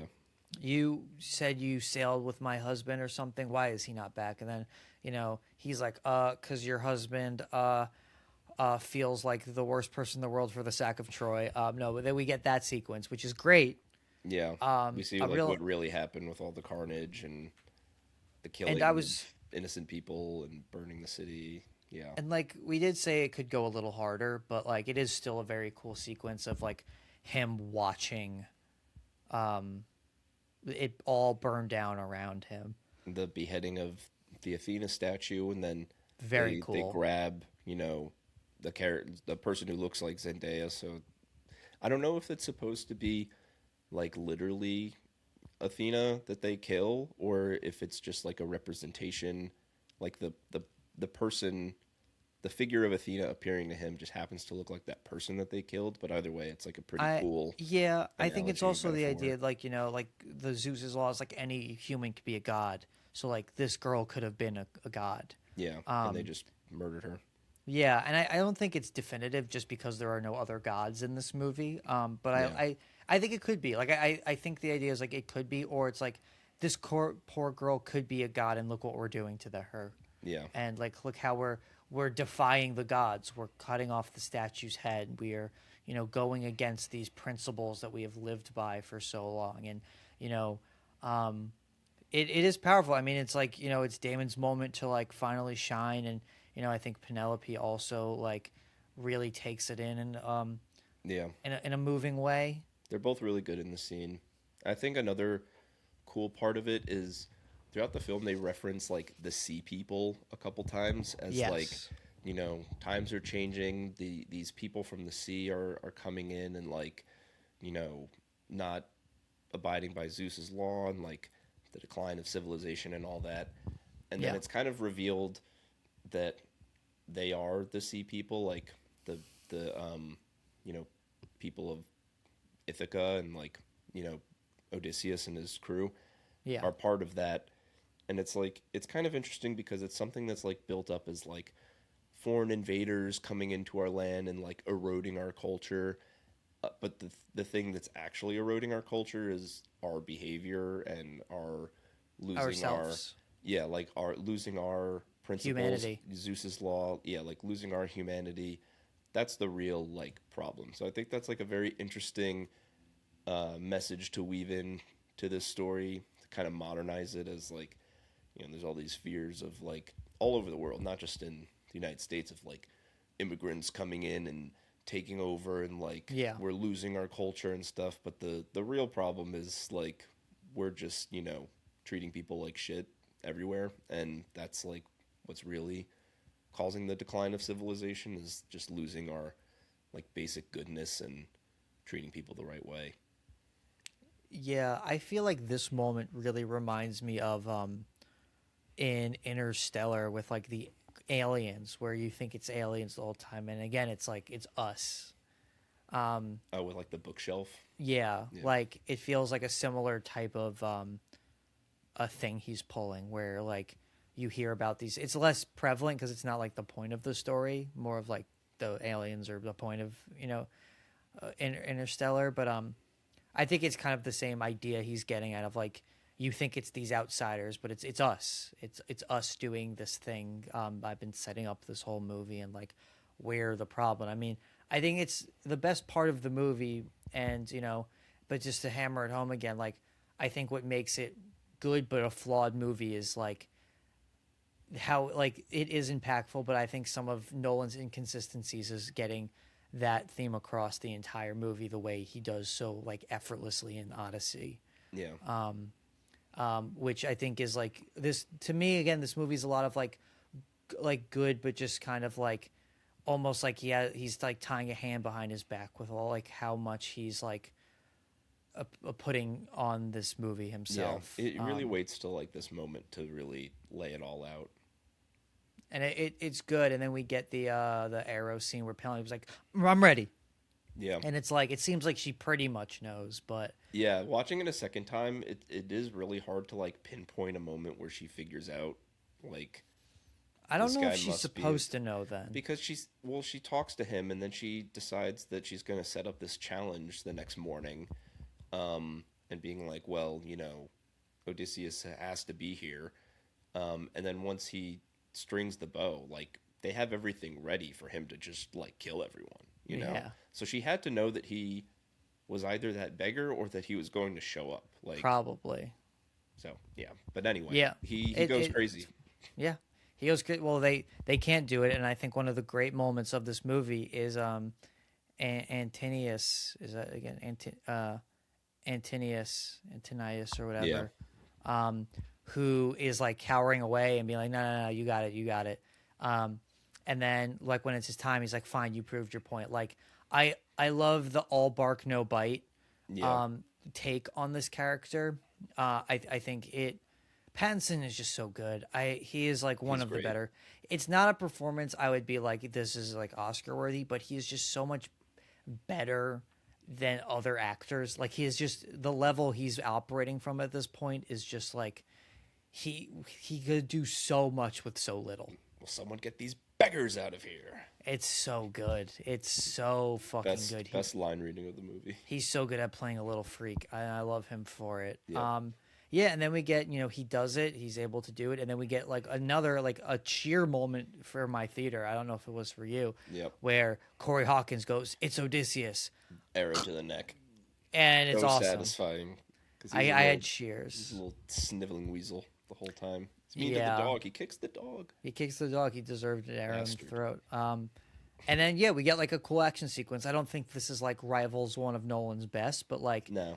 it's good. Like it's a little limited, but like I think it does a good job. I like the fact that like Damon gets hurt and he has arrows in his back, and You think for a moment he's gonna die. I thought he was gonna I was die. I like, don't shit. like the way they reveal that he's alive. I thought it was kind of corny, where it's like, and he made it, and then like all the music's. I'm like, okay, like it was a little cornball-y. A little bit, but It was works. that it's like an editing choice that I was like, all He's right, like in fine. exile, and then cut to them on the boat. And it's Yeah, like, okay, I was I'm like, gonna sail okay. off to the west, chasing the sun.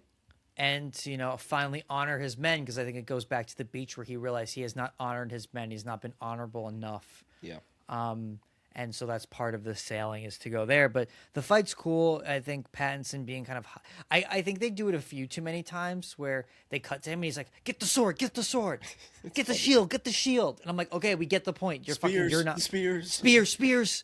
I'm like, I get it. You're not fighting. Like, They do it 3 times. Yeah. yes, it's like, okay, like maybe one too many. Rule of thirds maybe doesn't apply to that scene, but it's still cool. I like him, like Tom Holland having to go up top to fight the servant who's dropping the weapons down, and then Odysseus. My small nitpick with that scene is like Tom Holland has like been trained in the sword, like we see him sparring with Mentor earlier, and he's like not great, but he should be able to whip that dude's ass. That the guy's just like a servant, But instead he's getting like he genuinely just sucks in this movie. Like he's just a I chud guess son. yeah, it's you got to put a little like drama into it, I guess. Yeah. Make him, go at it a bit, but Oh, he here's should my be able to Yes. just take him. here's my. Does the word mentor come from him being named Mentor I here? think so, yeah. When watching, I was like, oh, that has to be where Mentor comes from, just the way of Odyssey, and it's like I think like Antinius or Antinous. Antagonist. That's exactly what I was thinking during the movie. I was Perhaps. like, I think this is where that comes from. Maybe. It all It all comes from Greek and Latin. Yeah, I mean, so many of these things come from that I just kind of assumed that's where that came from. But yeah, a good sequence. I don't think it's a standout. I think by the time the movie's over, I'm kind of ready for it to be over a little bit. Yeah, I do feel that the last act does feel a little bit. I wouldn't even say drawn out, but it's a little slower than the rest of it. I But I just think think the that's by juice is design. on the boat a little bit outside of like the scene of Damon pouring his heart out. Yeah. The juice is when you're seeing his journey, and then so like when you're home, you kind of know where it's gonna go enough, so it just feels like you're just waiting for the inevitable. Hmm. And it's not that it's bad; it's just like you're like, all right, I was kind of the other stuff was like a little more interesting. Yeah.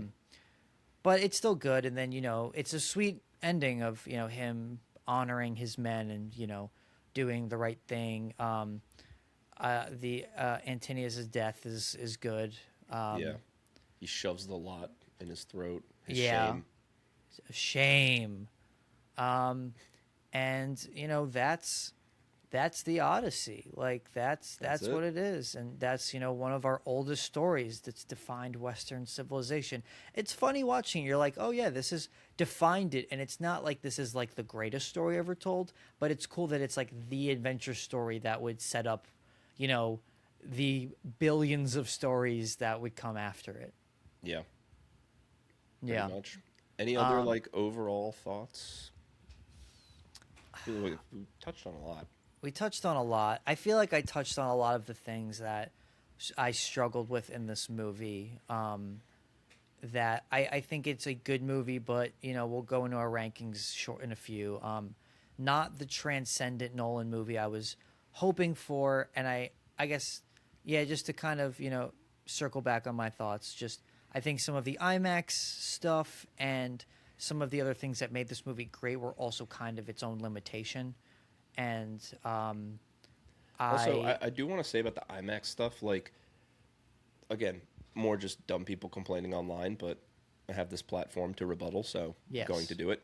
Um, it's not anti-art that he made this in, meant to be seen in 70 millimeter IMAX because you can still see it in other formats, and it is still really good. It doesn't really take away. I saw it in 35 millimeter last night. Like, you don't really notice that the screen might be cut off. They show those I, pictures I on just Twitter hope of when the stuff. they I just hope when they put the movie on Blu-ray that they can keep that like at least some of the IMAX framing. It would be a shame if they made a movie that only existed in that format at one point and then you never got it again. That's true. Well, yeah, we'll have to see how they do that. I'm not sure how like all that works, but I do think like you could see it in the format that Nolan intended, and like that's the best way to see it. Um, but like, there's plenty of other. Like, I saw it in regular IMAX too. It still looked really good. That's how I saw it. It did look really good. I'm excited to see it in 70, but like yeah, it looked good. Like I didn't feel like I was really missing anything. Yeah, like Um, the Brutalist and One Battle After Another were shot with like VistaVision cameras, right? And in that like format, I guess there's a way to project it in the certain I never VistaVision. saw either in VistaVision. Well, because there's only like four theaters in the world that do it, Well, one is in New York, but I didn't see it. and they break all the time too. I heard They because break the and it's really technology. not like I just saw it in 70 IMAX and I was like or 70 mil for the Brutalist and I'm like this is honestly probably better. Yeah, Uh but no one was saying that PTA was anti-art for that like last no, year. I Just think Nolan. my only criticism would be if the Blu-ray cuts it off because then I'm like okay like you have all this frame you can just crop it for the screen like I think everyone would be happy to at least have the option. Yeah. But we'll see when that comes out. I don't really care Anyway, about yeah, not anyway. aspect ratios, not the biggest No, deal in the but world. no, it's a good movie, and I'm glad that everyone likes it so much. I wish I liked it a little bit more. But it's still solid, and I don't even know what Nolan does next. He can do literally anything he wants. I hope he does a horror movie. Well, he's talked about it, so hopefully, I'm kind of banking on that. I don't know what kind of horror he would do. Like, I don't know either, but I'm excited to see. yeah, I mean, look, he can definitely do it. If he did horror, I would want him to go for it. I worry that he would sanitize himself a little bit, but hopefully he would really push it. Like, I mean, the animal sequence was freaky. Like, he clearly can like do that. So, Yeah. I believe in him. Yeah, I don't think I have any other thoughts. I think I've made my peace with a lot of the Yeah. things that don't necessarily work structurally All right. for me. But I'm curious to see how it works on a revisit. Yeah. I mean, I seeing it a second time, I liked it, just as much, I think. Yeah.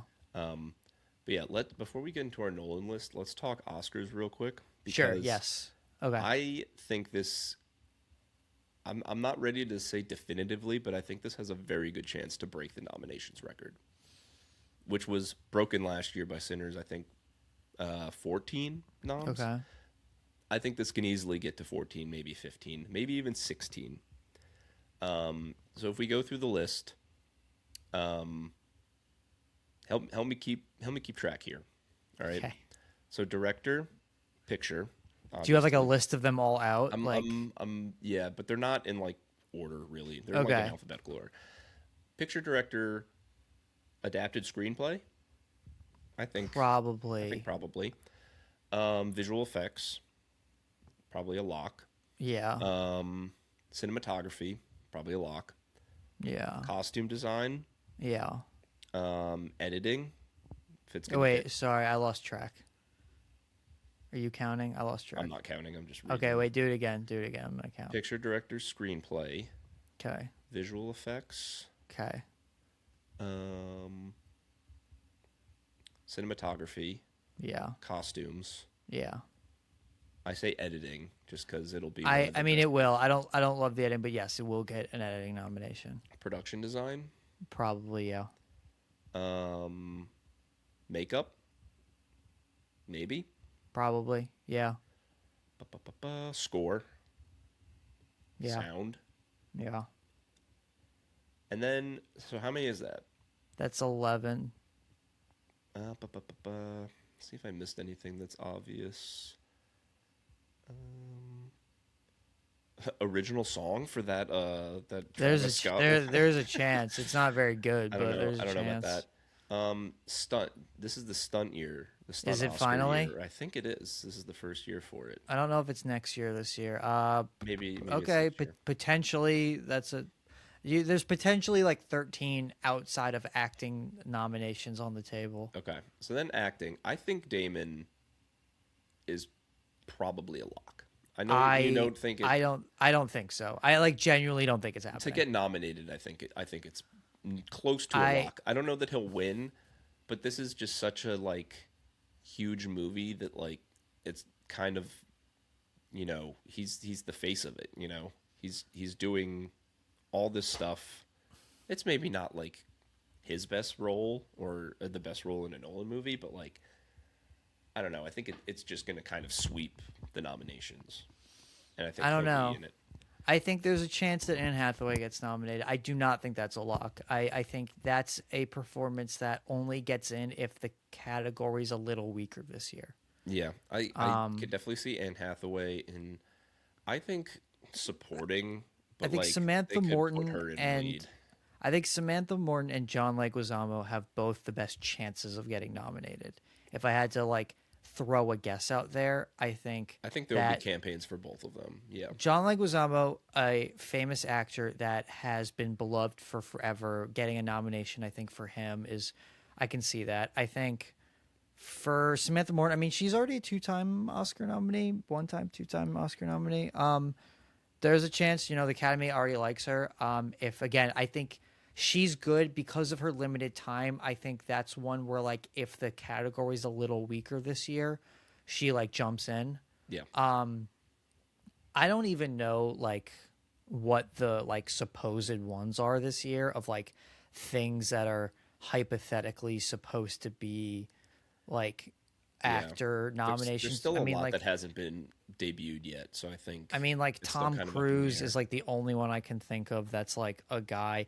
I think like the issue when you see these Oscar people online is like they don't think enough about like indie films. Like everyone's like Gosling in Hail Mary, who's not going to get nominated. Be fucking for real. Like Gosling versus Damon versus like Tom Cruise. I'm like, there's gonna be like 7 like indie movies that steal like a ton of these like things, like these award. Like Yeah. um I don't see Gosling getting in. I see maybe Tom Cruise if that movie is, you know, critically well received and he's, you know, doing a big Tom Cruise thing. The other category we missed, best casting, which is new, but Oh, you're right. that's You know definitely a what? lock. It probably will. I don't know if it'll be win because I think the win will probably go towards people that are like not known, and because this is like every big actor, But it's a lock to get nominated at it, least. it'll probably be nominated. Let me Anyway, look at. I'm looking at. that's like 15, 16 nominations maybe. There's yeah. I mean, there's a good chance If it that. gets like two of those acting noms, which I think it will. Um. Oh, this is so funny. And I think it I'm. has a chance to win most of those as well. It could just be, We'll see. which would I be kind of do. boring because I Oppenheimer just swept, but I actually think a big reason it won't win as many things is we'll see how good Doom 3 is, but I think like Epic v Epic, a lot of times those votes split themselves. yeah, it could. A couple movies that might get nominated for things, I really I don't know. Tom Cruise, John Malkovich for Wild Horse 9, or Sam Rockwell. for Wild Horse 9. I don't know. I'm just like, That movie, I don't know. we'll How is that see. going to be a critical like Oscar movie? It Well, seems I kind of mean, silly. you're talking about the guy that made, Banshees of Inisherin, and That got like three Oscar noms. What? no, it got more than that. It Did got it? like 7 or something. Maybe I don't know. Thought That was movie okay. like did a lot. I mean, and then he made 3 Billboards, which also got a ton of nominations and That's won a true. few. Yeah. Like he's become an Oscar guy, which is cool. I'm forgetting his name right now. Martin McDonough. Martin McDonough, who it's funny, my favorite movie of his is In Bruges, which is just like, which feels like Wild Horse 9 just feels like In Bruges in another country. Like it feels like the exact same plot. Yeah. But good movie. Fjord potentially with Sebastian Stan. That'll get some noms for sure. Behemoth potentially. Pedro. I'm just looking at Gold Derby and they just put fucking people in here. I don't really know how any of these are gonna like pan out. Robert Pattinson in Primetime could end up, doing something. Andrew Garfield in Artificial. If that movie ever comes out. If that movie ever comes out. This movie, no, not that. I don't think Timothy will for this. For Dune, no. Maybe Brad Pitt for The Adventures of Cliff Booth. I doubt it. come on. There's going to be a couple things we don't know are coming down the pike that just kind of sweep us up. So Definitely. that's why actors one where I'm just like, I don't think Damon's like he's good in it. I just don't think it's like feels like lock territory for me. Whereas the other categories, I will say this is my hot take Okay. right now. Hot take prediction. It actually will be 100% wrong. There's a better chance this is applicable to screenplay than director. Hot take is I don't know if Nolan's a lock for director. To get nominated or to win? Nominated. Oh, he he's will. definitely getting nominated. That's my hottest Yeah, take. no, it's- Screenplay is probably the one where that's not as much of a lock. Yeah, I could see. He will get. I don't think he's winning. I don't think it's like as technical of an achievement he's doing. Like I think like the movie looks good, but like it's not a movie about like I don't think his framing is particularly special or like his blocking. There's some really and all- good lines in that screenplay, though. There's some good blocking, but I don't think the movie like the scenery is doing a lot of the heavy lifting versus like the specific framing. That I don't think it's like I can see that I don't think he's gonna win. No, I necessarily, mean, but, like, I think the fact that it's all done, you know, practically for the most part with 70 millimeter IMAX cameras, like just the fact that they had to create It this is- blimp thing. it and, is like, really crazy. the shoot sounded like so intense and insane. Like he's definitely a lock. I don't know what to tell you. He's also like he holds the belt, you know. He does He right won now. 2 or It would 3 just years ago. it would just be really out of pocket if it didn't happen. That's why it's not happening. I know. I'm like, what if it doesn't? I don't know. It'd be kind of crazy. Anyway, should we go into our rankings? Yeah, I was just looking at Gold Derby of what they had for some of these. Like, they have Seth Rogen in the invite as like not a chance, but he's like on there, and I'm like, Yeah, I'd like it's that. not happening. I'd love that. I think he's very good in that movie.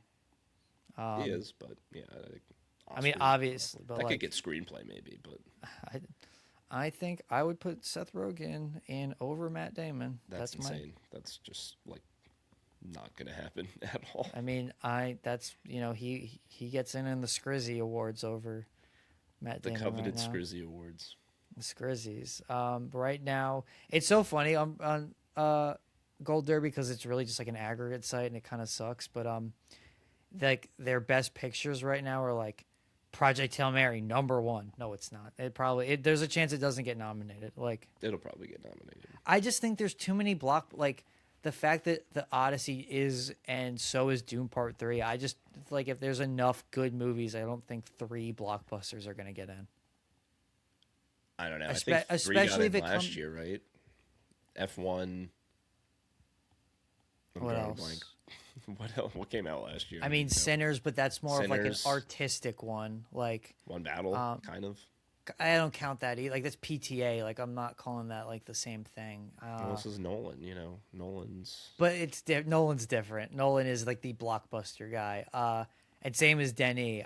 I think just because Project Hail Mary came out, like it'll be the longest like a movie will have until the Oscars. I can see them being like, yeah, these other two were better. Well, like, okay, it'll depend on the strength of the rest of the year, because like Yeah, right now, Obsession could get nominated, I but don't think like it will. Disclosure Day is not getting nominated. I don't think. Like the Bone No. Temple, Backrooms, probably not. Like Unfortunately, my beloved Bone Temple will not get nominated no, because the Academy's lame and they won't nominate the Bone Temple. I wouldn't nominate the Bone Temple. I I would mean, I liked nominate it. the It was a Bone good Temple. movie, but But I love the Bone Temple. Yeah, where's fucking Nirvana, the band, the show, the movie on here? What the hell, guys? All right, let's do our Nolan rankings. You go first. all right. Starting at 13, Yeah. I have Insomnia at 13. I think it's either 12 or 13 for most people. It's just like an okay movie. Saw it once, pretty forgettable. Al Pacino can't sleep. That's pretty much it. So I like the concept. I just think the execution's like pretty weak on Nolan's part. Yeah. Is that your number 13 as well? I haven't seen the following. So Okay. I have that at 12. I watched I it a I couple figure weeks ago. it would be 12 or 13. I'll see it eventually. I actually like it a good amount. It's only like 70 minutes, but it's like Yeah. a pretty interesting, Okay. portrait of this guy who just likes following people around, and he gets into some trouble. And I think if it were like longer, he could have maybe done more with it, but it's a Yeah. student film. And, Yeah. the way that he kind of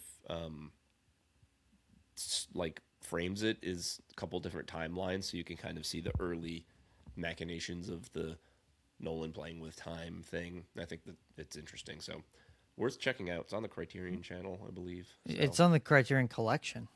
Oh, well. I'm there you pretty go. sure it is. Just you should do your whole rankings and then I'll do mine. The whole rankings, okay. Yeah.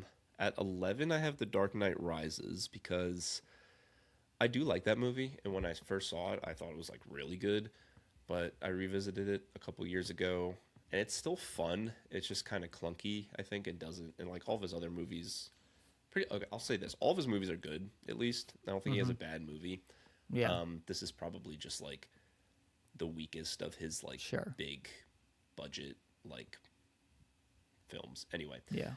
I have Dunkirk at 10 just because I've only seen it once and I didn't like it that much. I thought it was like really cool in terms of like the scale and what they were doing, but just narratively, I was just like, feels like a collection of like war scenes. I don't know. I can't tell you like a single character in that film. 9, I have Tenet, which I kind of want to revisit because I think it gets a lot of hate unnecessarily. Sure, it's like kind of messy and really hard to understand, but I think it's like really cool, just the concept and a lot of the action set pieces going on there. So Tenet at 9, Batman Begins at 8, and you could probably 8, 9, 10, depending on like whatever I watched most recently, probably can change. Those three are like a tier, I think. Okay. But Batman Begins, really cool origin story. It's just not Yeah. as fun to like go back to because We all know Sure. the story. Yeah. Inception at 7. Good movie. You know, Interesting.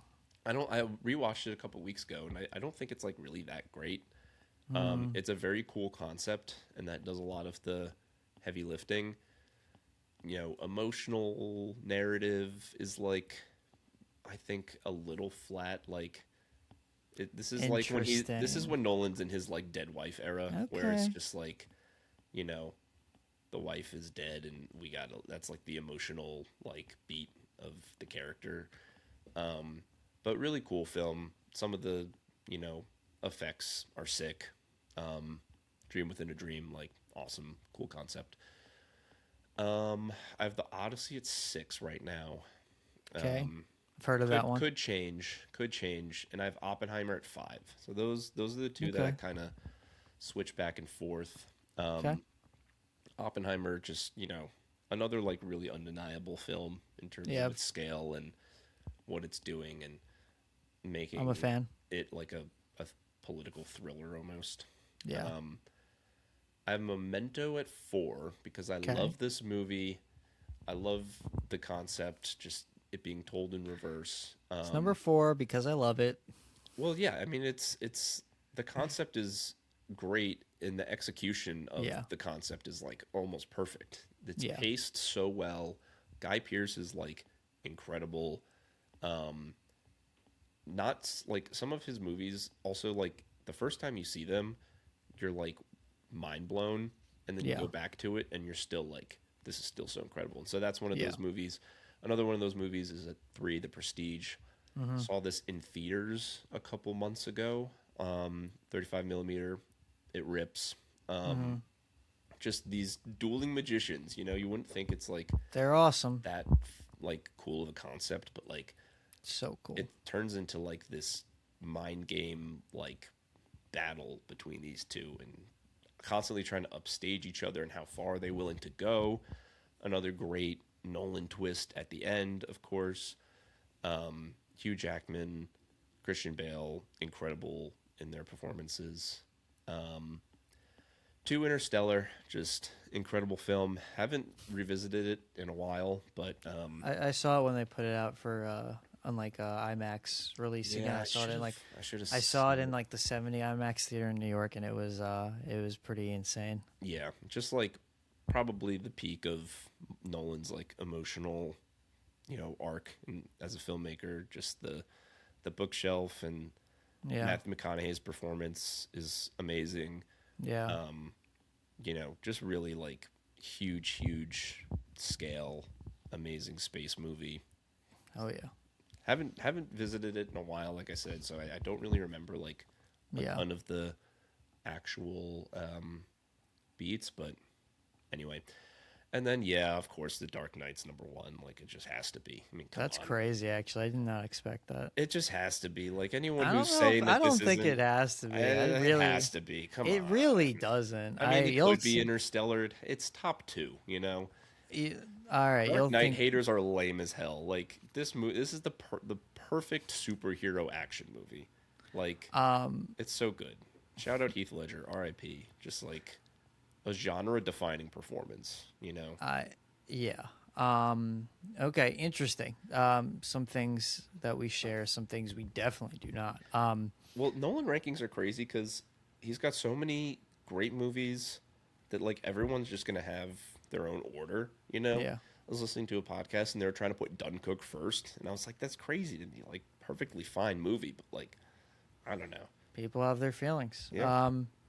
Number 12, Insomnia.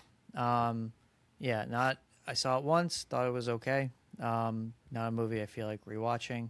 Though I do love the Robin Williams reveal in that movie. I thought that was a very well executed scene. Number 11, The Dark Knight Rises.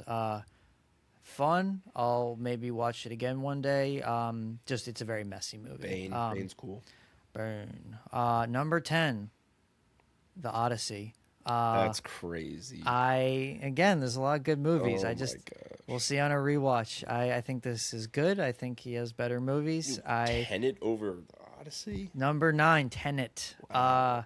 I have not rewatched. I've only seen Tenet once, and to be honest, it was not. it was I saw it in theaters during COVID. It was me and a buddy alone. It was so fucking loud. It was I need to rewatch it, but these are two movies I feel like a rewatch. I wanted to rewatch Tenet recently. It's not on anything right now, so when it is, I will rewatch it. But it's a movie I like and I want to rewatch, but I remember struggling with it a lot. I think the sound design in that movie is so fucking loud. It It pissed was me off. yeah, it was tough seeing in theaters. I think It's they like fixed it, stupid though. to make a movie that you need to hear shit for, then make the dialogue like incomprehensible. But like, It was COVID. I'm gonna watch it with subtitles and then maybe I'll like it more. But I think it's cool. 8, Batman Begins. Good movie. Okay. Number 7, Dunkirk. A movie I saw once. I liked it. I want to rewatch it. I feel like I'd probably like it even a little more. Number 6, Memento.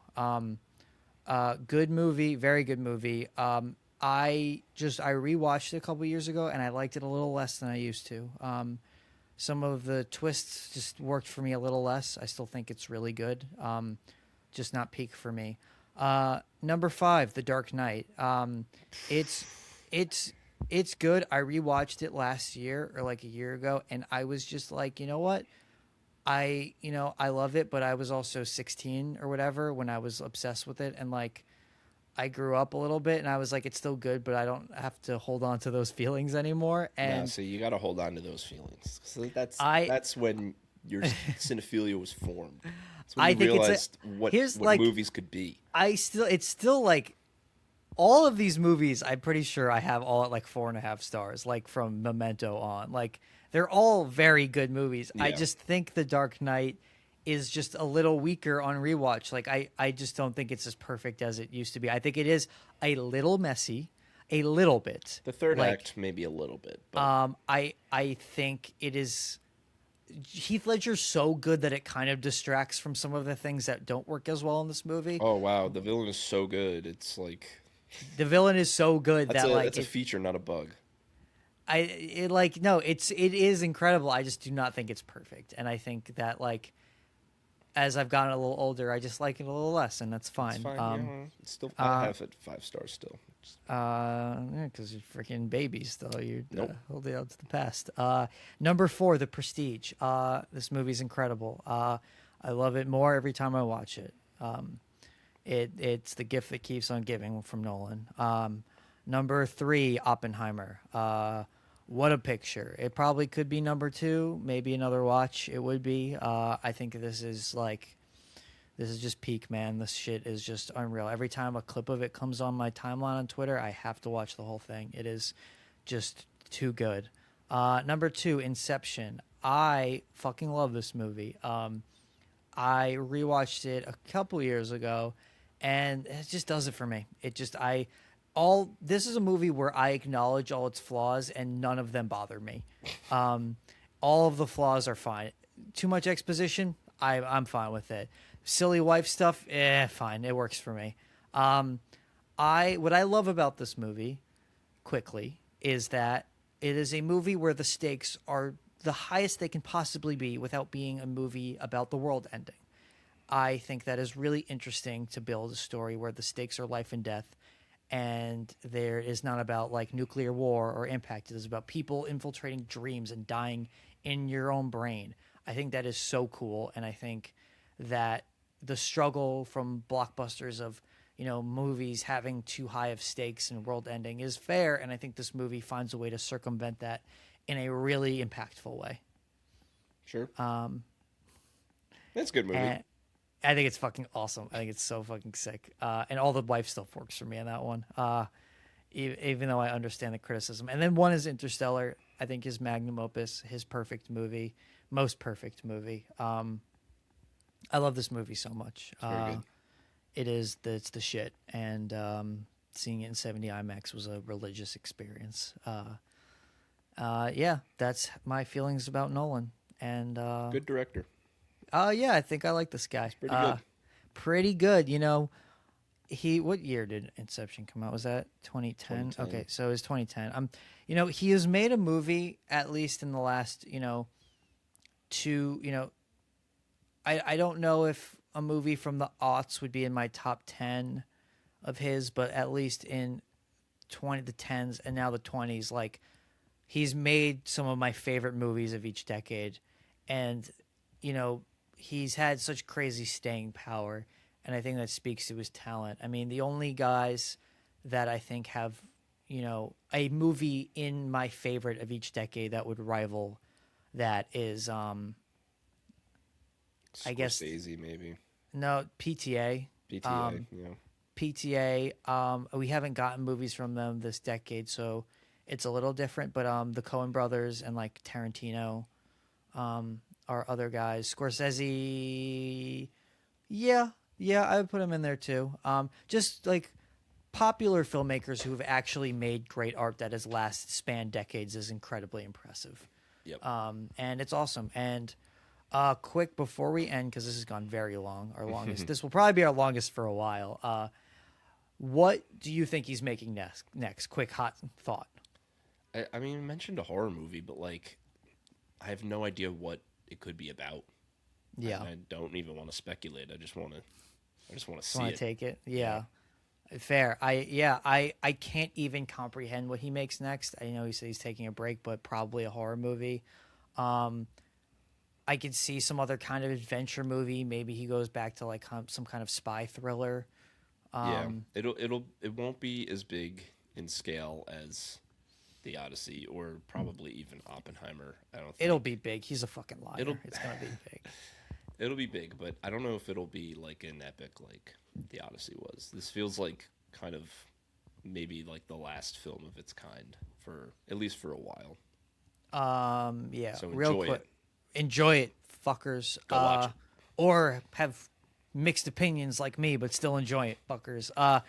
Real quick, album of the week: "She's Green" or "Swallowtail" by She's Green. Shoegaze alt rock album. It rules. It's only 27 minutes, 7 songs. It's a bop. I don't think I mentioned it before. Maybe I did, but if not, double listen. I forgot a physical media of the week. It's but, all good. What? Just a Nolan 4K that I don't have. I don't think I have any Nolan 4Ks. I don't think I should I have Interstellar on Blu-ray. I don't think I have it on 4K. That's our show, guys. Hopefully, thanks for listening all the way through. If you made it this far, tell other people to listen to us and like, comment, subscribe, all that fun stuff. Share. We'll see you next time for whatever that movie is. Adios. Bye.